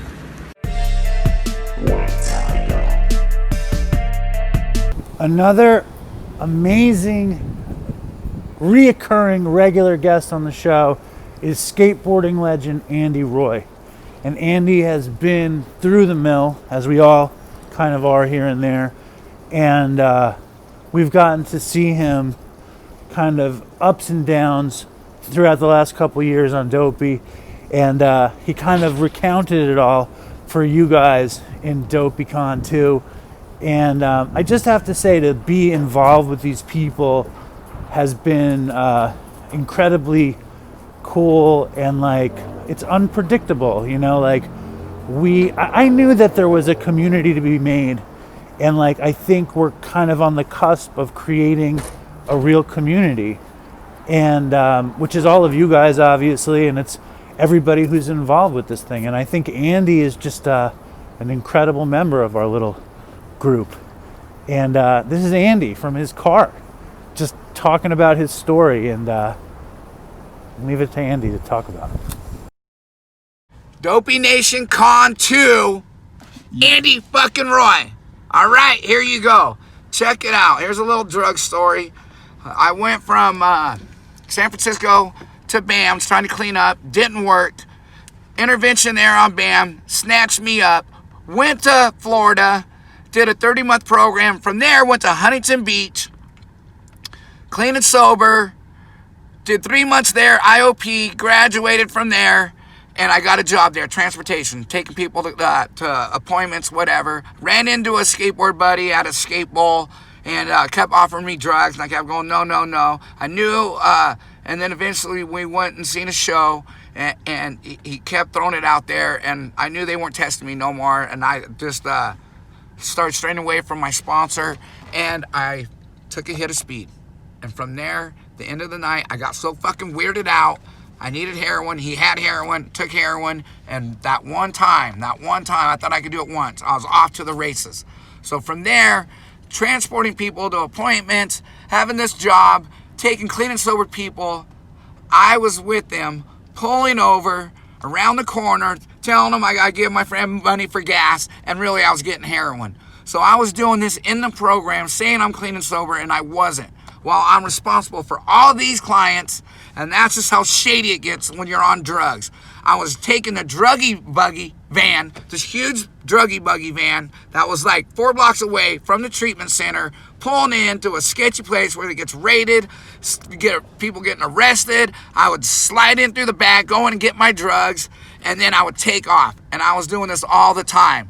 So what I'm saying is this is what addiction does, man. It makes you do the shit that you just don't care. And say now I'm working at New Origins, where I'm doing the same kind of work, where I'm transporting people, I'm taking people to appointments, I'm a house manager, and now today I got a foundation that I stick with, that I stay very close to, and the things I'm doing today, I'm having fun being sober. My friend Scummy, all my other friends, we do a lot of great things. And now I know you could have fun being sober. Today, you could have fun being sober. I know that. It's amazing. I never thought I could. I work the steps. I stay connected to my sponsor, all my friends that are clean and sober, and it's very important to me. And I just know if you just give it a chance, being clean and sober, you will have fun. The stuff that I'm doing today, it's unbelievable. I'm doing stuff that I never done in my life or never thought I would. Skydiving, all the stuff that I'm doing, it's just amazing. And I know you guys could get it too. Just give it a chance. I love you all. Dopey Nation Con2. I love you. Andy fucking Roy. I'm out. Clean and sober. That was Andy Roy. That was great. Do you love Andy Roy? I love Andy Roy. I actually love Andy Roy because he's so raw. He's like been through the mill. Andy Roy did home invasions where he tied people to a chair, held them at gunpoint, and stole like weed plants and shit. That might be the worst story ever on Dopey. I don't know. Don's story about getting his mother addicted to heroin so he could get money from her might have been worse. But I love Andy Roy, and I love Andy's love for the show. It means everything to me. I keep looking down because I want to know what's coming next. Yeah. Coming next is a little block of recovery coming to you straight from Aloe. And in that block, we have the incredible Alexis Haines, the incredibly important to Dopey, the great Bob Forrest, and Mike Martt, punk rock legend of Bob Forrest Don't Die and Tex and the Horseheads. And he tells a story about fucking shooting LSD. I shot LSD. You did? Yeah. Tell the story. It just hits you really fast. Tell me, where were you? How did you do it? Brooklyn. You had liquid LSD? What did you do? Tell us the whole story, right? My roommate was doing it, and I did it too, and it just makes it hit really This is fast. the worst story I ever heard. Okay. How did he break down the ass? I can't remember. Did he have It was blotter? in a spoon. I think it was blotter in a spoon, and we didn't cook it. You just like dissolve it or whatever. I think it's amazing. There's always drug stories on Dopey. This is 40 years ago. I understand. I'm saying what I'm saying is that there's always been drug stories on Dopey, and it's funny that I haven't even mentioned drugs on Dopey Con2 yet. No, not yet. It's all like party time. That's interesting. Very interesting. All right. Alexis Haines mentions drugs, and so does Mike Martt. And then is the godfather of Dopey himself, the great Bob Forrest. Who knows where we would be without Bob? Not where we are. And Bob treated Chris years ago. So this is our Aloe block of Dopey. Hey Dopey Nation, happy Dopey Con. It's Alexis Haines, aka Nyers. And I'm so grateful to be here with all of you guys today. I'm so grateful to Dave and Chris for creating this epic community. And it's been an honor to be a guest on the podcast multiple times now. Dave asked me to share one of my more cringy and scary moments in active addiction, so I thought I would share this story with you guys. I was in the kind of beginning phases of my heroin addiction.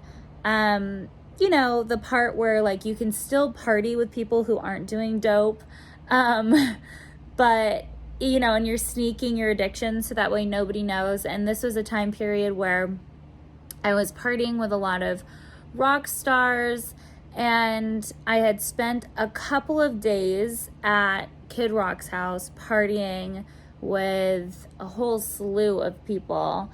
And some people were, you know, partaking in a little blow here and there, and some people weren't. We were all smoking weed and drinking and just having like a great time. But of course, your girl ran out of drugs. So I went to go on a drug run, and I collected money from people to grab some coke, and I drove over to my heroin dealer's apartment, and I'm waiting outside. It's really late at night. It's probably like midnight, maybe even 1 in the morning at this point.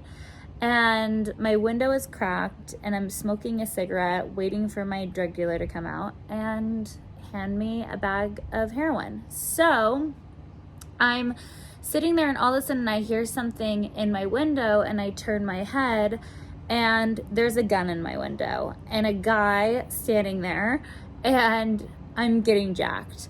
Now, I don't know if this guy was like in on it with my drug dealer. He probably was. Or if he had just been scoping out the spot and like knew that things were going down here.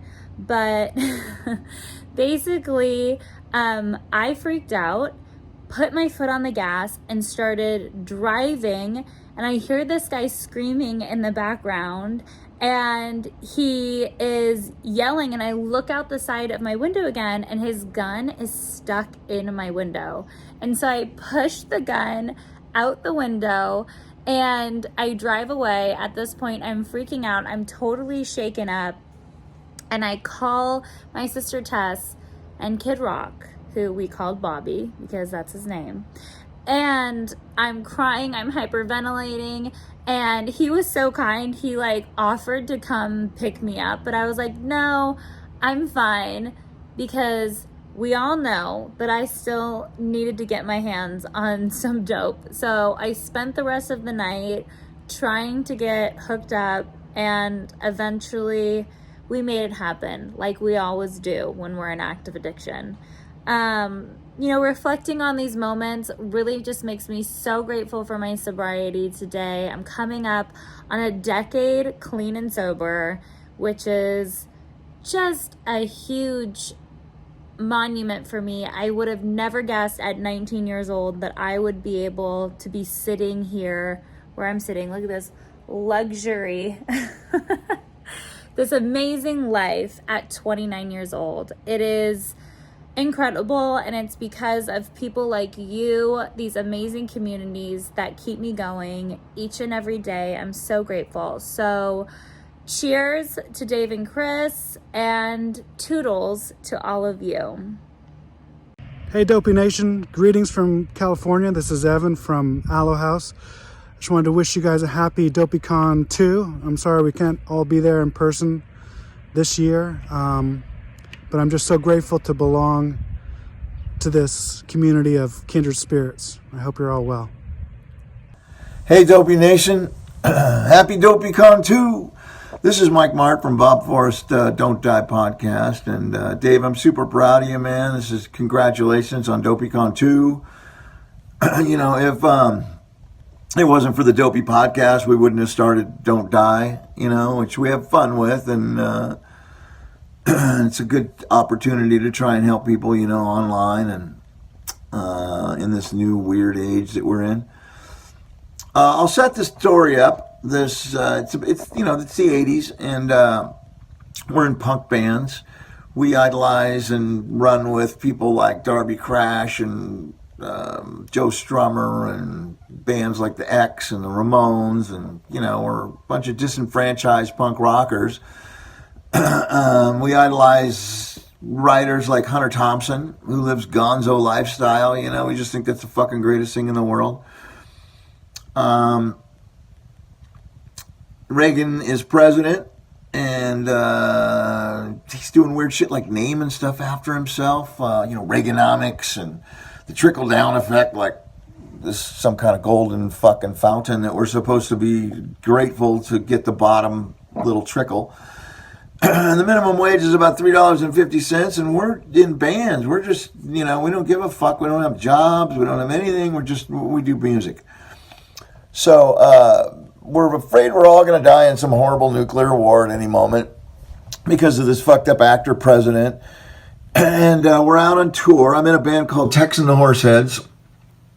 And, we're punk country hybrid kind of band. And we're out on our first tour. And we meet a bunch of nuts in Austin, Texas. A band called the Big Boys and a band called the Hickoids. And we stay at this place called Texas West. It's this crash kind of big compound thing, So the scene was such that bands toured and they played and they supported each other and they shows and parties and drugs. And somebody had given me some blotter acid to take, and in my drunken state I decided to dissolve it in a spoon and shoot it up. Now, being young and hopeless, and we would literally put anything in a spoon and put it in our arm just to see if it was possible. I've cooked some crazy shit down and gotten high. I've shot Everclear with Jeffrey Lee Pierce once just for laughs. Got drunk.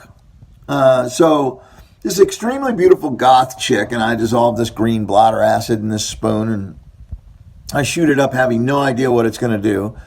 And here's the weird part. Nothing happened for like 5 minutes. And I thought, fuck, it didn't work. I was kind of bummed, and I thought about shooting a second dose, and then it started to hit me. And within a minute, I was peaking hard. Trails, the chick looked weird and dead, and I thought some guy was trying to kill me with a comb. And it ends with the goth chick and me and a bottle of whiskey in a graveyard having sex on top of a sarcophagus. It was a really great time. It was a really great fucking era of music and freedom. And, I'm glad I didn't shoot that second dose, because I might have ended up in a psych ward somewhere in Texas staring out the window at the birds.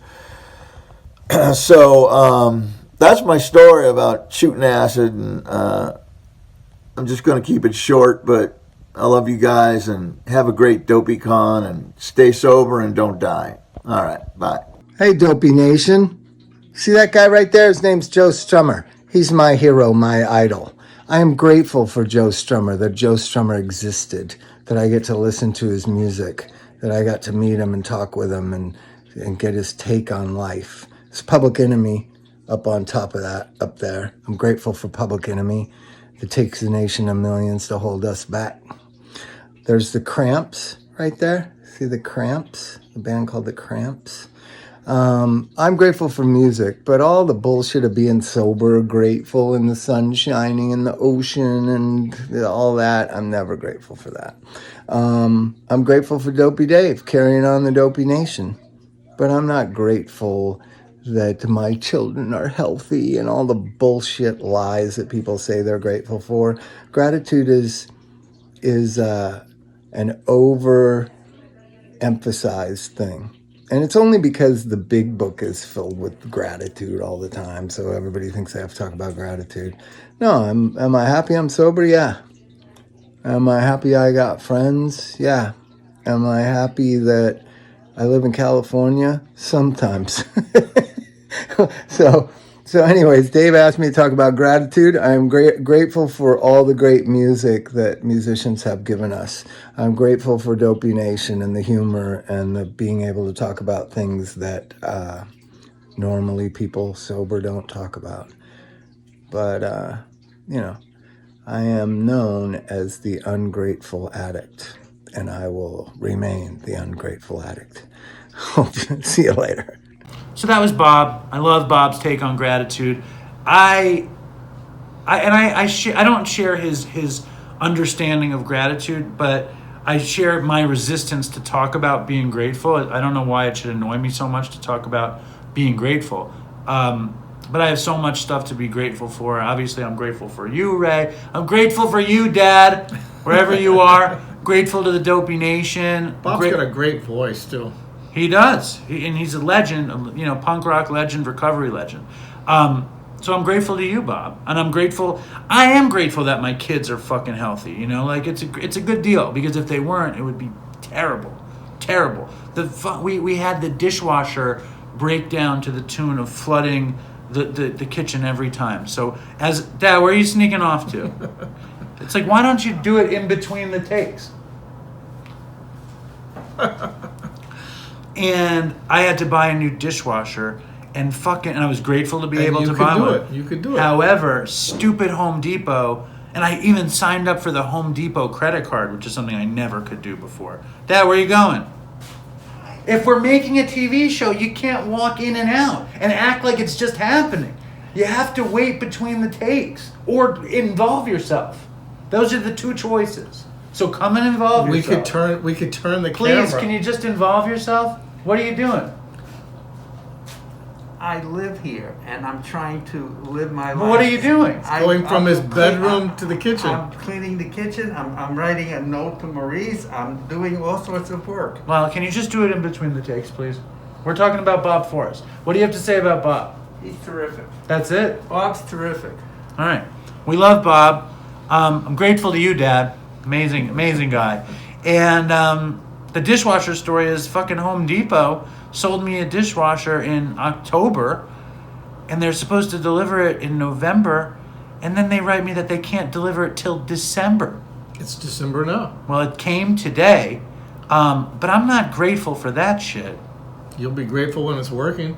I will be grateful when it's working. Up next, we have a woman who knows all about love and light and gratitude and doing the next right thing, love and tolerance. It's an amazing woman out of Georgia. Her name is Nzinga Harrison. She's a doctor, and she's amazing. You love Nzinga? Yeah. Do you actually love her, or you just not? I remember her, yeah. She was great. She's a wonderful lady. Anyway, here she is, Nzinga Harrison. Hey Dopey Nation, Dr. Nzinga Harrison here, checking in for Dopey Con2.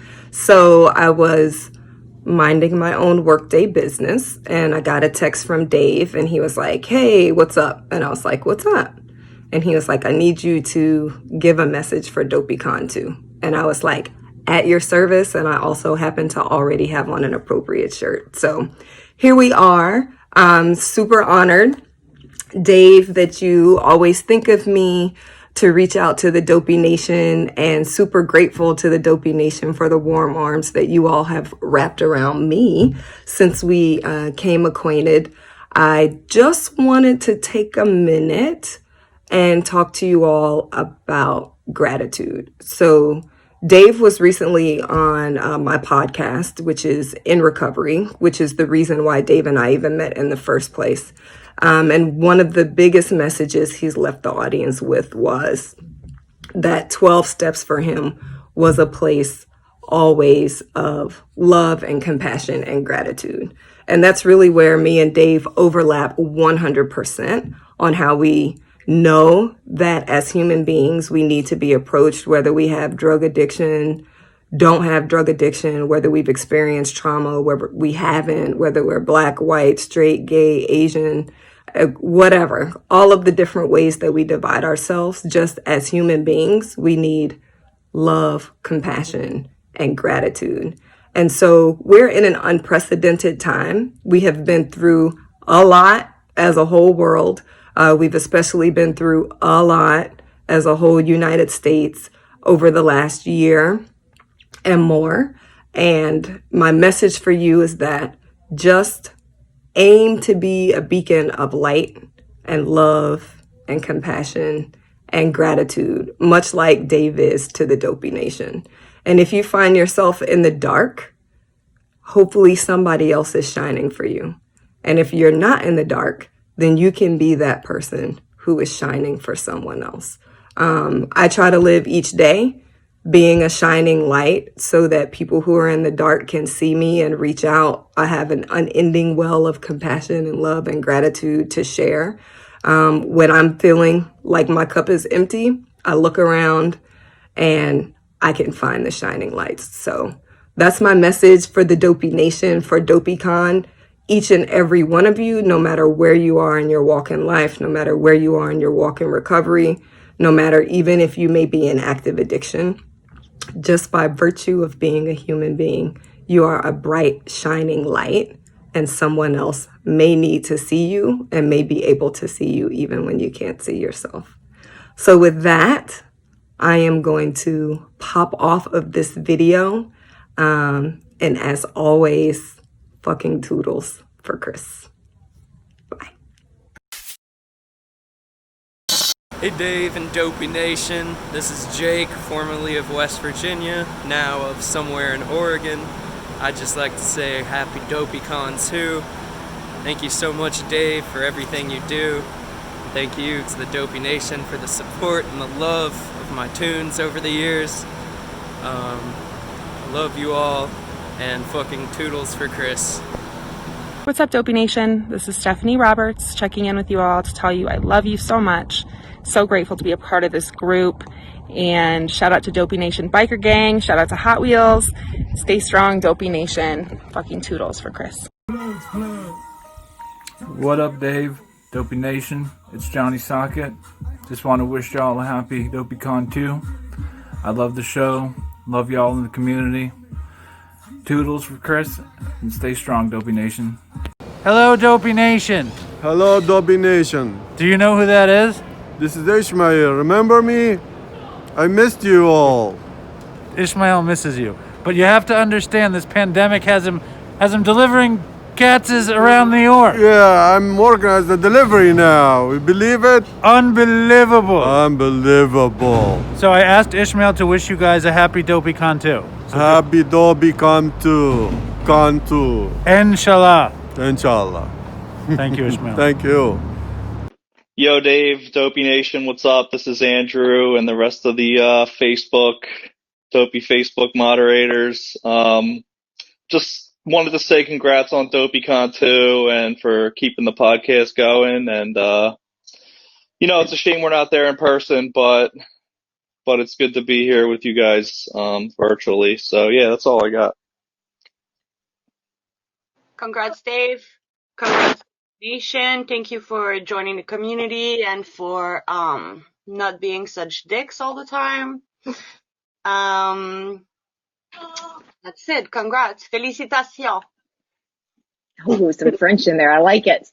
Yeah, so essentially we've got, countries and countries worth of people on the Dopey Nation all celebrating together this year, even though we are apart, and that's pretty freaking cool. So thanks for keeping this thing rolling. Happy Dopey Con2. I wish we were all hanging out in real life, but this will do. I can't wait for Dopey Con3 to be held at Taco Bell Cantina. And great job, Dave. Everyone that contributes, Ray, Sam, everyone. I love the Dopey Nation. I love everyone in Facebook and beyond. And congratulations. Should we say Toodles? Toodles. Toodles.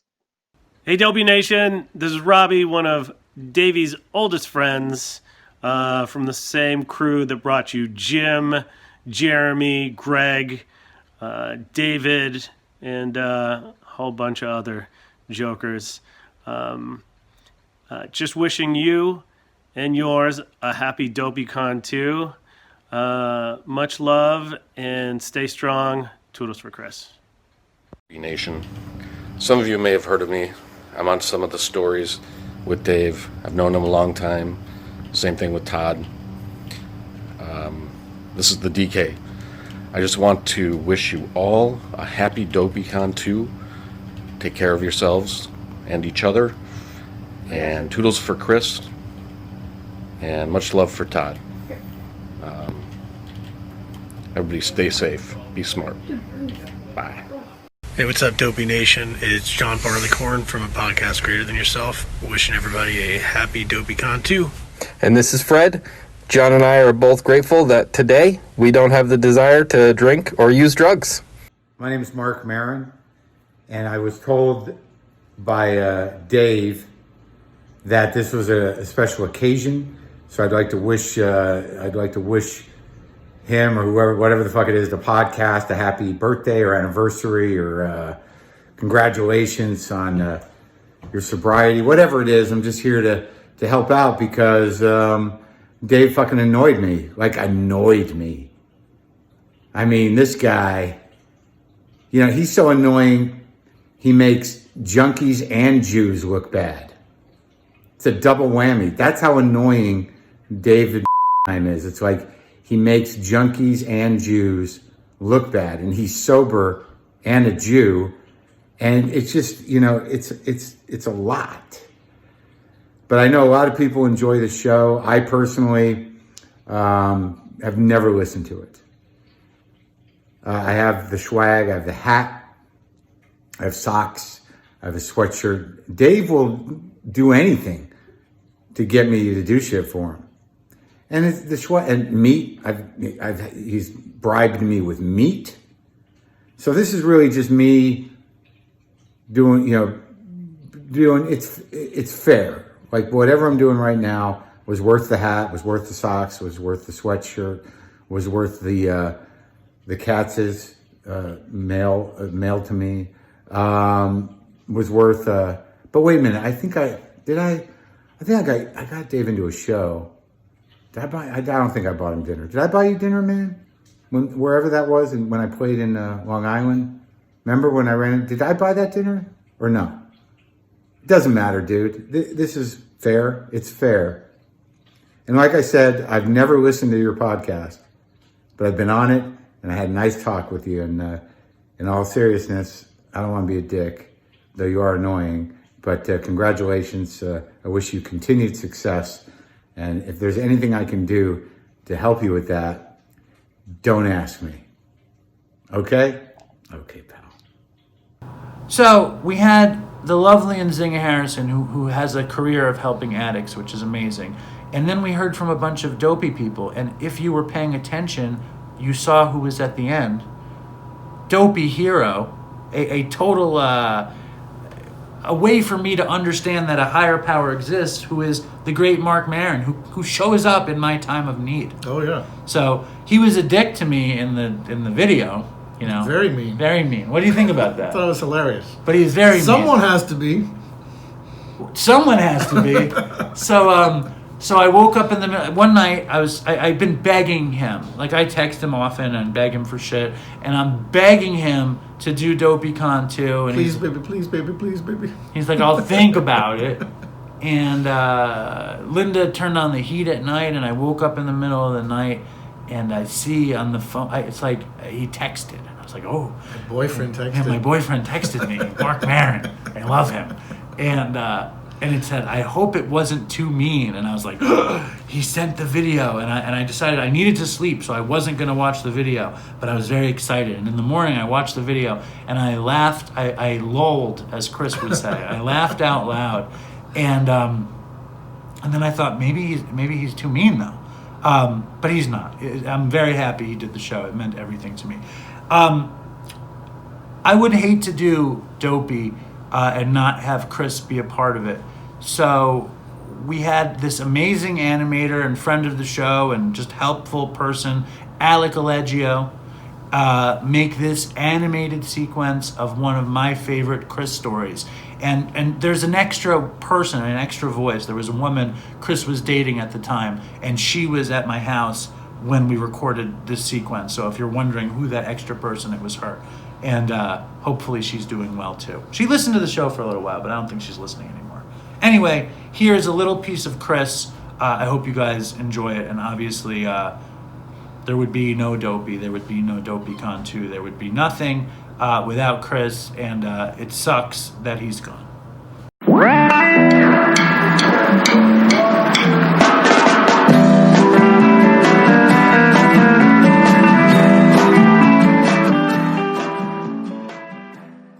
So I go watch Wolf of Wall Street with my ex, Tina.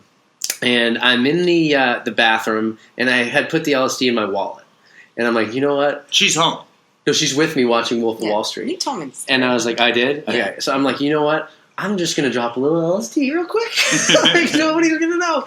And it's very obvious. When At the movie theater. Yeah, at the movie theater. So I go in the bathroom. Oh, you're at the movies. I'm watching in the bathroom during Wolf of Wall Street. You see Wolf of Wall Street? Yeah. And so I drop a bunch of LSD in the bathroom, or just a couple hits. And this is that bomb-ass fire shit, right? Was it the best acid you ever had? Yes, for sure. Silk Road was crazy. Silk Road, Dark Web, if you want to get really good acid. So I go in and I'm watching, first of all, the worst movie to start tripping in is Wolf of Wall Street, right? I don't know. I once tripped and watched Purple Rain on TV. Not a great experience. All right, let me just roll through this. All right, so it's a long-ass movie. And then too. it's wicked long. And by the end, I'm fucking tripping hard. And so we finish the movie It's and we just go the back. two of you? Yeah, and we go back to Tina's apartment, and I'm like, dude, she's gonna fucking know. Like, it's like my eyes are Pokemon'd already. They're really big, and I'm like, fuck, like she's gonna know. I'm like, you know what I'm gonna do? Sometimes we would meditate together. I'm like, I'm gonna do a meditation session, and then after the meditation session, I'm gonna say, I feel like I'm tripping. And I'm going to say that That's going to be your go-to? Yeah, and I'm going to say that I'm suffering from HPPD, which is hallucinogen persisting perceptual disorder. It's a real thing that people get. It's flashbacks. A flashback. A flashback. So I'm going to tell her that this meditation session triggered my flashback. Did this idea come to you when you're reaching for the LSD in your wallet? No, this was a eureka moment while I was tripping. All right, so we go sit down, we do the meditation, right? And then after the meditation, like, I open my eyes and I'm like, I feel strange. And Tina's like, what? And Tina's like, what? And I was like, I feel like I'm tripping. And she's like, your eyes look really weird. And I was like, really? And like, I pretended to go walk into the bathroom, and I look at myself. I'm like, oh my god! What did you see when you went into the bathroom? Oh, they're fucking huge, dude. Were you seeing fractals? No, it wasn't at that point. So my eyes are huge, right? And I'm looking at myself in the mirror. And I'm like, oh man, like wow, like I think I'm suffering from flashbacks. So anyway, so Tina buys it, lock, stock, smoking barrel. She's like, really? You know what her response was? You know what her response was? Oh wow! She's like, well, now anytime you want to trip, you can just meditate. Like, she was like, it was a good thing. You know what I mean? It was like, basically, if you want to Meanwhile, you're like 45 minutes into the most intense trip of your life. I'm starting to trip really hard, you know what I mean? And then, like, I start to feel bad about it, because that's what happens when I trip. I get remorse. I have these introspective nightmares about how drugs are going to kill me. So you felt bad for And I'm lying. like, I need to be honest. So I tell Tina, I'm like, you know what? I'm like, I took LSD. And you know what she says? You didn't take LSD. She's like, it's just a meditation. She was like, you meditated and now you're having a flashback. I'm like, no, I took LSD. She didn't believe me. She thought I was fucked up from the meditation and that I thought I took the LSD. So then I say this. I say, no, Tina. I say, I went to the bathroom during Wolf of Wall Street and I had LSD. Right now is just great. I'm like, I went to the bathroom during Wolf of Wall Street. I was like, and I had LSD in my wallet. I took it out of my wallet and I ingested it. Wow, you know what I mean? And then she realizes, like, okay, I think like he's telling the truth, and he really did. And she gets so upset, like very, very upset. And she starts packing up my things that I have there. Had you relapsed yet, to her knowledge, or Yeah, she already knew. This was like the second one. So she's packing up all my stuff. She's like, you got to go. And during this time period, you know what I'm like? I'm like, you know what? I shouldn't have told her. I'm like, actually, I don't think I did, actually. I'm like, I think it was, I think it's just like me confused.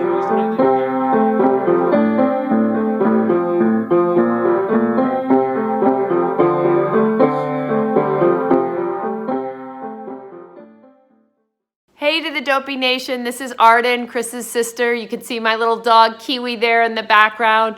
I hope you're enjoying Dopey Con2. I really loved the Dopey Con last year and look forward to when we can do it again in person. I hope all of you are staying strong during the pandemic and you enjoy a safe and happy holiday season. Thank you for your loyalty. I know it would mean a lot to Chris. Wishing you the best. Talk to you soon. Hey there, Dopey Nation. Joe Schrank, rabble rouser, recovery advocate. I'm very grateful for the Dopey Nation. I'm grateful that I knew Chris. Very sad about that outcome, but I try to stay in the idea that I knew him at all. There are people who never know anybody like Chris. So I'm grateful for that.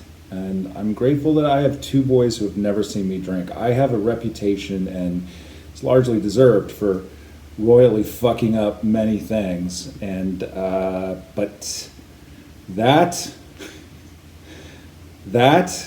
I have not fucked up. 2 kids, they've never seen me drink. One's going to medical school, and one of them plays tennis 5 hours a day. So I guess that went well. And for those of you in the nation who consider yourselves to be dedicated members, let me just show you what dedication looks like. There you go. That is what a truly dedicated member of the Dopey Nation would do. So enjoy Dopey Con2, and hopefully we can do that live someday after we get a vaccine. I'm very thankful for you, Dave, and the Dopey Nation, and I just wanted to say hello to everyone and stay strong, Dopey Nation, and fucking Toodles for Chris. Dominic. Just want to say some interesting times we're living in here. Stay strong, Dopey Nation. Hey there, Dopey Nation. Hey, Dave. And very happy Dopey Con to us all. And I just wanted to say how amazing the Dopey Nation is, each and every one of you. And it's honestly, it's one of my favorite things. And I'm proud of you, Dave, every day. And yeah, and as someone who drove cross country with Todd, I think I can safely say he would be amazed to see how many of you there are, and how hard you're all working every day. Yeah, it's amazing and it's inspiring. And yeah, just wanted to say a big fat Toodles. And yeah, stay strong, Dopey Nation. I love you all. I do. All right. Hey, Dopey Nation. This is Ryan, the mediocre designer behind the Dopey logo. I hope we have a great Dopey Con. I know it's not the way any of us wanted it to be or expected it to be, but it's going to be great nonetheless. And I know this supportive, awesome, dynamic, weird community is going to make it a great event, and you guys are going to keep doing the deal. So stay strong, Dopey Nation, and Toodles for Chris.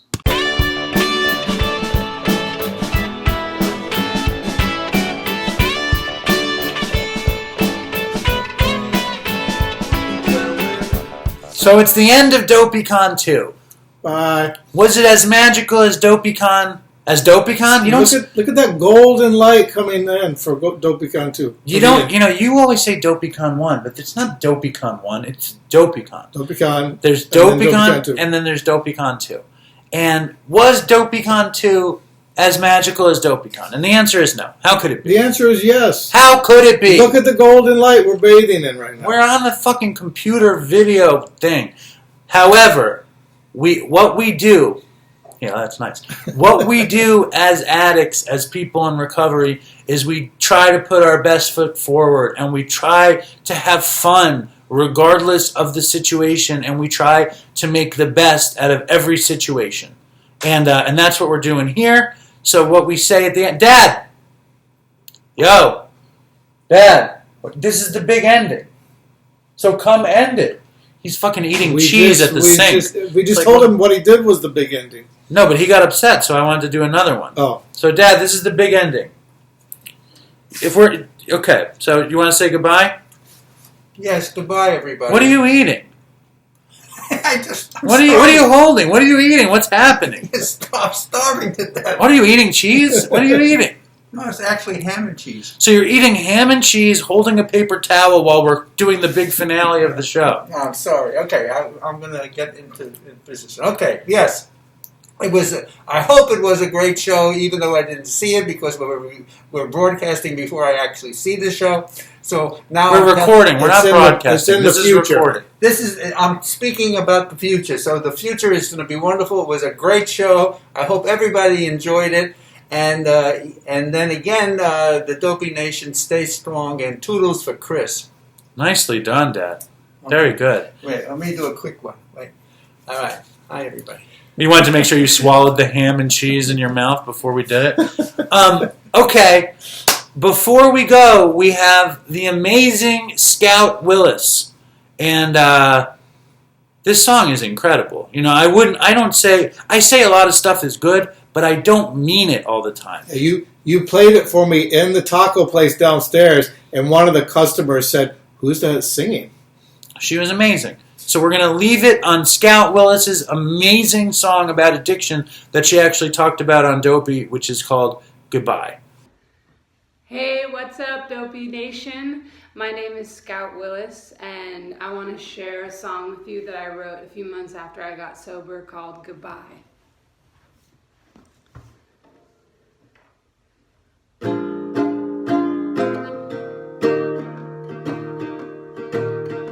Been doing a lot of thinking these days.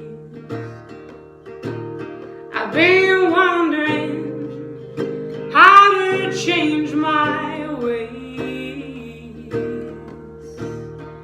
and I've come to understand. Gotta get my head out of the sand, and I gotta say goodbye.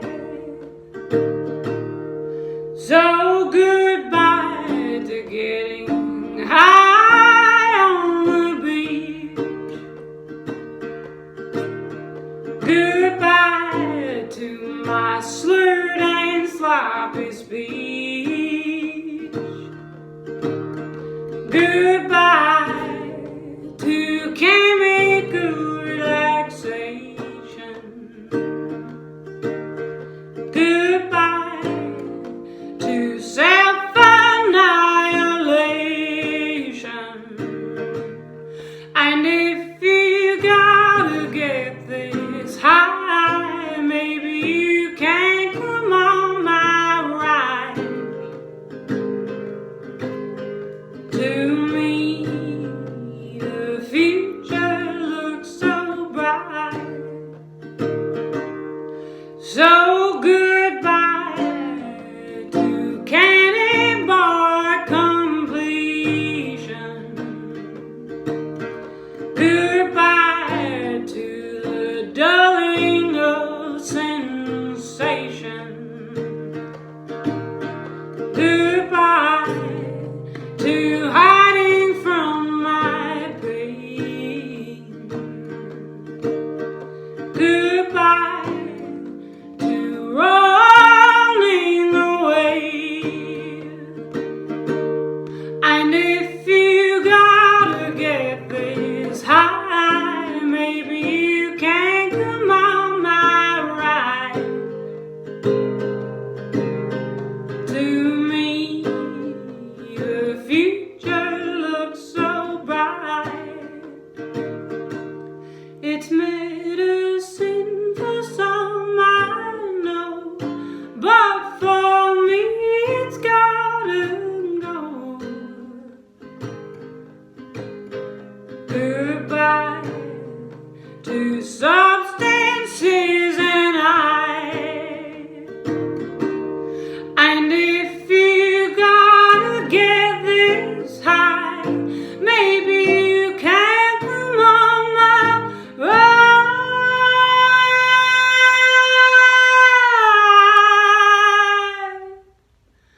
To me, the future looks so bright.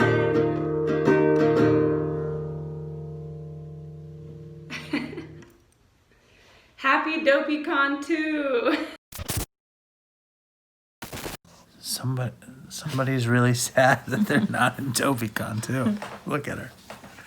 Tell the Dopey Nation what you just said. I just don't feel like you prepared enough good things for us. I prepared nothing. I prepared very little. All right, exactly. I don't feel really included in the whole Dopey Con2. Do you want to take the Dopey Nation on the tour of the house? Definitely not. Look how beautiful Linda is, though. So what we just showed them, Lynn, I know you're not, we just showed them that incredible performance by Scout Willis, which you loved. I did love that.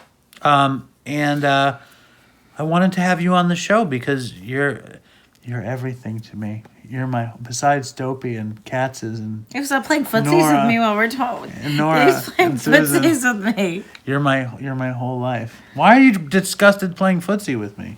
It's just the whole thing is weird. Like you, with your what's this called, a selfie stick? You don't like He's you don't like, like "We're you don't on a like s-" my selfie stick? It's Ray's selfie stick. That's even more It's uncomfortable. even gayer that I'm using Ray's selfie stick. Anyway, I wanted you to say goodbye to the Dopey Nation, and I wanted you to be in Dopey Con2. No, thank you, and I'm honored to be a Dopey Con2. Are you saying no thank you or no thank you? No, thank you for letting me be a part of Dopey Con2. Letting you be a part of it. Yeah. She said this morning that she would do it if I took Susan all day. She said, I'll do 3 minutes of Dopey Con2 if you let me go shopping. And then she went shopping, and now we're doing the 3 minutes of Dopey Con2. And now it's the end of Dopey Con2. And what do we say to the people? Stay strong, Dopey Nation. She teases me. She says I talk to the Dopey Nation in my sleep. Is that true, Lynn? You do. What do I say? You're like doing I'm podcasting in You're my sleep. podcasting. Yeah, What do so I say? Just like you talk about like technical stuff. Like what? I think you're fighting with Sam a lot. In my dreams? In your dreams, in your nightmares. What was I going to say? What did I used to talk about? Toodles. What did I? No, I don't do that. What did I used to talk about in my sleep? You used to say I talked about stuff in my sleep. It doesn't make a lot of sense, but I don't know. You talk in your sleep all the time. I block it out now. Now you're playing footsie with me. So we say, I mean, Linda also mocks me that I say stay strong, Dopey Nation, and fucking Toodles for Chris. Very unsupportive partner. Stay strong, Dopey Nation. Toodles. Hey, Jennifer, we're talking to everybody in the Dopey Nation. Hi, Dopey Nation. How are you guys? Getting ready for the virtual Dopey Con2. Tim Ryan, Jennifer Jimenez, both here in long-term recovery. I want to let you guys know that we are very grateful for you. And Dopey, thank you so much. Dopey Nation, thank you for being a strong movement and a strong voice for us. And thank you for everyone that participates. Whether you're in recovery, you're trying to get there, you're struggling, we love you. Hey, Dave, Dopey Podcast. Excited for Dopey Con2. Excited to see how it comes out. I hope you guys are all doing well out there. Dave, I'm real thankful for you, brother. You're doing a great thing. Hope you keep it up. Can't wait to see what you got coming up in the future. You guys all stay strong out there. Stay strong, Dopey Nation, and Toodles for Chris. What's up, Dopey Nation? I'm Amanda from Drop the Needle in Milwaukee, Wisconsin. I am eternally grateful for the continued kindness and support from our friends and followers for us and the community. It's been incredible to see people give a shit about other people, even in the hardest times. I hope everyone's staying safe. I hope everyone has someone to talk to. We love you guys. Toodles for Chris. So this is my podcast. I'm starting out. This is the very first, if you couldn't tell, maiden voyage of a podcast that I am going to call Drug Stories. Because drug stories, I need not tell you, if you're listening to this, are the best kind of stories in the world. Whether they are hilarious or tragic or tragically hilarious or just plain sad and horrible, they are a window into humanity that you just don't get without adding drugs in the mix. You're never gonna do anything with it. I mean, yeah, like I was gonna do it with you. That was the plan. You're the drug addict, and So yeah, that's what happened. Then he did it with Chris, and it was awesome. And they grew a whole nation of people, and yeah, I'm not mad. Well, I'm not mad, but can we cut? I just need to. Okay. All right.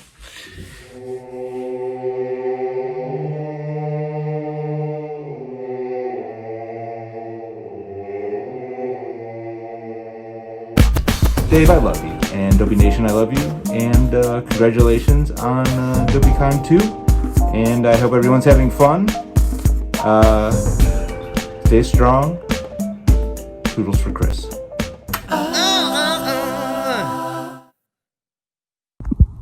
Hey guys, it's Charlotte. I'm super, super grateful for the Dopey Nation, for all the people that I've met in person and on the internet.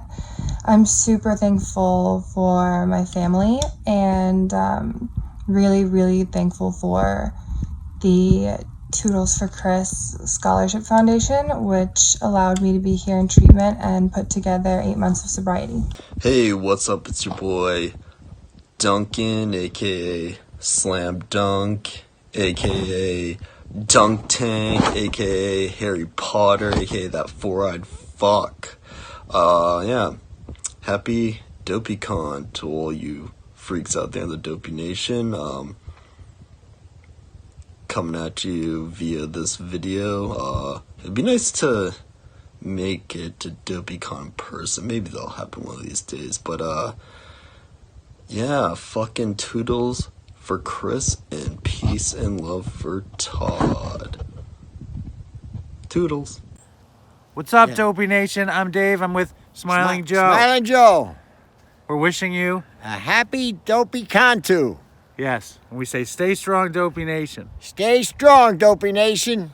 You're going to Florida. Going to Florida, 3 weeks. Well, we'll see when you get back. God's grace. Amen. Hey Dopey Nation, I'm so happy that we're having Dopey Con2. Granted, I wish we could all be together. I wish that we were able to meet face to face, but I'm so thankful for the Dopey Nation and the group that we've created, the support and the camaraderie that we have. I love it. Thanks, Dave, for all you do. Keep it up. Greetings, Dopey Nation. This is your boy B Getz from the Up Full Life podcast, coming at you live and direct from the Bay Area for Dopey Con2. Now, want to say large up and give thanks to the whole Dopey Nation out there. I know 2020 has been a crazy year, and I hope that everybody's taking care of themselves, looking out for one another, staying positive, and doing the work. So I want to also give thanks to our fearless leader, Dave, for every Friday delivering the Dopey podcast. I want to, of course, thank our dearly departed friend Chris and the whole team. We got Ray, we've got Alan, the king of fetch in New York City, we've got Linda and the kiddos in Long Island, and I gotta give a shout out to Sam, who produces the show and makes it happen behind the scenes every week. With that, I hope everyone enjoys Dopey Con2, season's greetings. Give thanks for everybody, our health, our safety, our sanity, and stay safe, Dopey Nation. Me not say Toodles. Aloha, it's Bryn in Hawaii. I'm grateful for all these online communities helping us stay sober. Happy Dopey Con2. Hey, what's up, Dopey Nation? This is AJ from the Small Boat. Happy Dopey Con Day.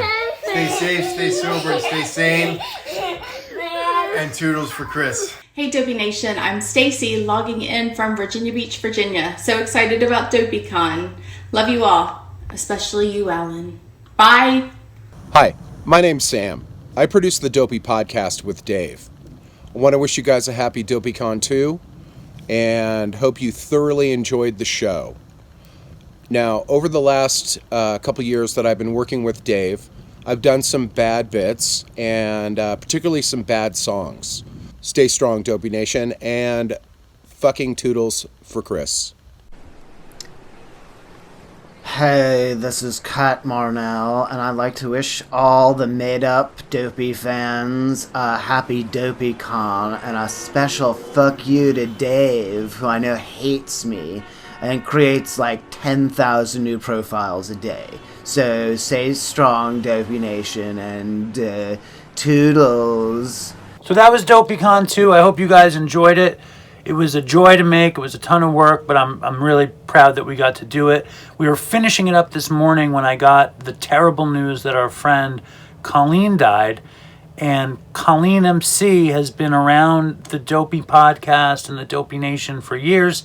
And when Chris died, she was a huge part of that incredible group of people that came together basically to console each other, and she's just been an incredible force of good within the Dopey Nation, always sticking her hand out and making people feel welcome and comfortable. Generous, cool lady, and she had 2 little kids, so my heart goes out to them. We're dedicating Dopey Con2 to the memory of Colleen MC, who was a beloved member of the Dopey Nation. And if anybody will carry out her legacy, it's to be kind to each other and of service to addicts and alcoholics, which is really the point of what we're all trying to do. A lot of people helped me so much with this show, and I want to thank them. First, I want to thank my old friend, John Takeif. He is a musician, he's a drummer, he's a composer, he's a web designer. He's done a ton of Dopey music over the years, including one of my favorites, the Fat Albert beat, among others, Methadone, the infamous Titty Meat. He did the beat at the front of the show today. And thank you, John. He plays drums on Good So Bad. John has been a collaborator for a million years. I love John. I want to thank Colichee for generously writing the intro song, Welcome to Dopey Con2. If you guys don't know Colichee, he was on the show. Hardcore drug addict in recovery. Amazing guy. Amazing service he does, and thank you. Love the song. Check him out. He's on Dopey too. Then the great Brad Katz, because if there was no Brad Katz, there would be no Dopey. I've been collaborating with Brad for years and years also, 20 years or so, 25 years. Brad is somebody that's always looked out for me, always believed in me, even when I was all fucked up on heroin. And Brad did the graphic intro for the Colichee song. He lent a hand all over the place. He's always coming through. And Brad actually came up with the idea of Dopey. I wound up stealing it from him quite unceremoniously around 5 years ago. And still, Brad is a true friend and collaborator, and I love him. I want to thank Sam for fucking putting in work all the time. Sam's probably watching the rundown of Dopey Con2 right now, so gotta thank Sam. He's always producing the show with me and helping out and just getting it done. I want to thank Alec Aleggio. Alec Aleggio did the transitions on the show, all those cool little glitchy transitions. He also did the Chris story animation. Gotta thank Chris, because Dopey would be nothing without Chris, and obviously, it's crazy that he's gone still 5 years or 3 years, almost 3 years later, 2.5 years later. And I want to thank Mr. Howard Buxbaum, who has been slaving on the hot editing deck, putting this show together. Howie's another guy that I've known for almost 25 years, and he helped out with the website. He is an incredibly generous person, so I want to thank Howie of Very Nice Industries. I want to thank my dad, who I'm such a dick to on the show, but I love and is always there and just getting it done. I don't want to get all crazy with thank yous. I want to thank everyone in the Dopey Nation for being a part of it, supporting the show. It means everything to me. And let's just think about Colleen before we end, and obviously stay strong, Dopey Nation, and Toodles for Chris and Todd and Colleen and Andrew and Dave Marshall, and so many people have died, Liam and Patrick, and we lose people all the time. So do your best to be vigilant and do your best to look out for everybody, and stay strong. Yo, what's up, Dopey Nation? This is Johnny Takes, a.k.a. The Rugged Shot, a.k.a. Chuck Lewis. What up, Dave? Big ups, Chris. Toodles for Chris. Dopey Nation. Good So Bad. 1, 2. 1, 2, 3, 4.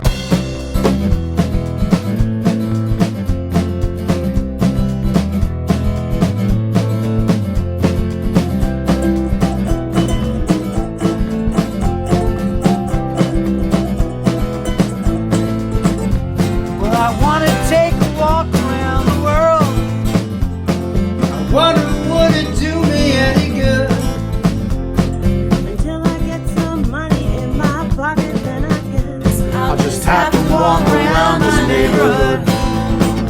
But I wanna be good so bad.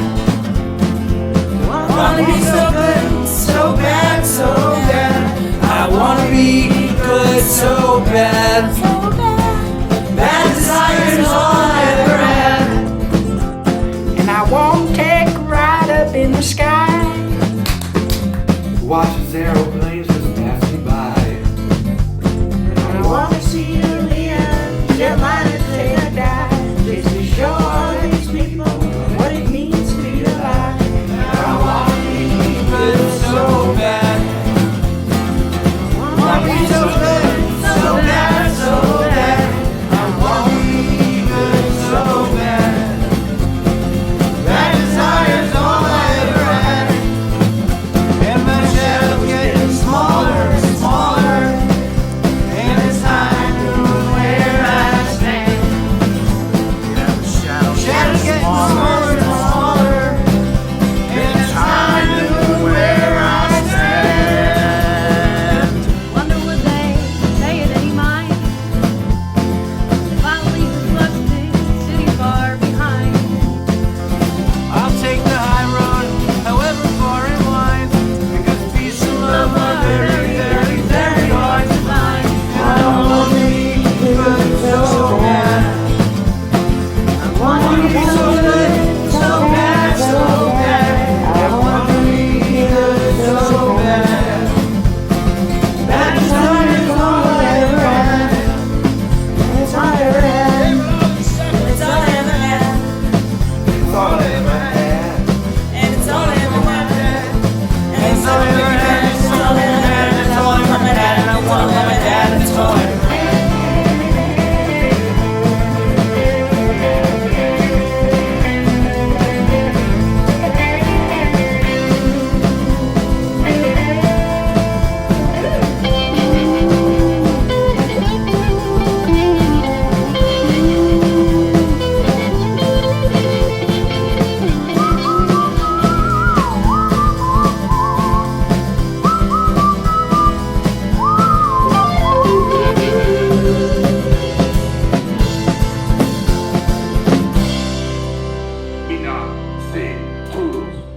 Toodles for Chris, man.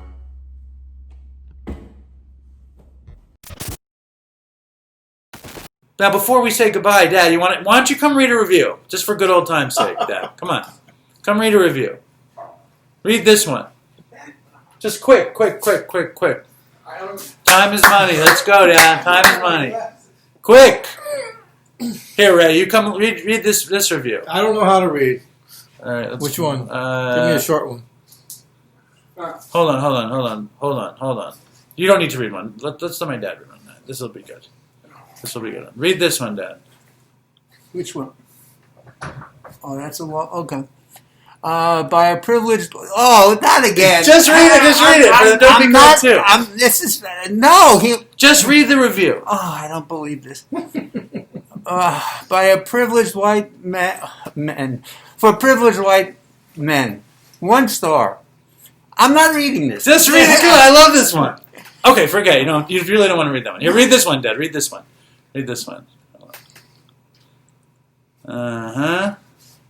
Okay. It's a review of 1 star review. Here, read this one. Oh yeah. All right. This is a new one. Meh. 4 stars. First 10 minutes of the show was all commercials. Thank goodness. How am I supposed to make any money if I don't have commercials? What does he want me to do? Yeah, all right, I could go bankrupt with this. I feel like... How much money have you sunk into this stupid show? Very little. You've sunk a lot of money into my stupid life, but not that much into this show. No, well, I'm talking about your life. All right, I feel like the majority of the show, when there's no guests, is just hyping how dope of a podcast Dopey is. Yeah, I wanted to talk to you about that. What? Yeah, that it has to be shown that it's good by its own merit, not by talking about it. No, this show is about what a dope podcast it is. No, That's half the show. He's right. He's totally right. But everyone likes talking about Dopey. That's part of the show. All right, okay, but it should come from other people, not you. When do I say it's good? You do it all the time. Well, I guess I'm the one who says it's good. You say it's wonderful. It's so terrific. I'm so proud of you. Yeah, well, I do mean that, though. So you're saying I overly hyped the show? I think so, yeah. Oh, you're going to end Dopey Con2 by saying I overly hyped the show? No, I thought Dopey Con2 was over This already. is it. This is still part of the show? Yes, this is the end. All right, ignore what I just said, everybody. I do like some of the guests, and Dave's questions and fun back and forth can be mad funny. See, that's wonderful. Long-time listener, but now just listen when he has a guest I like. Well, how does he know that he has a guest? He doesn't know. He doesn't know. Overall, good show and a positive influence for people trying to get clean. Love Amy Dresner. Wish she was a co-host. Wish she was a co-host instead of Ray. She didn't write that. Ray, what do you think about that? I wish she was a co-host instead of Ray. She is a co-host along with Ray. Amy's on the show all the time. I'm sure you guys saw Amy in Dopey Con2. I said, why don't you just get Amy to do this today? Amy lives in California, and she fears COVID more than you two. Anyway, fucking Toodles for Chris. Do you want to say goodbye? Stay strong, Dopey Nation. Fucking Toodles for Chris. Worst ending ever.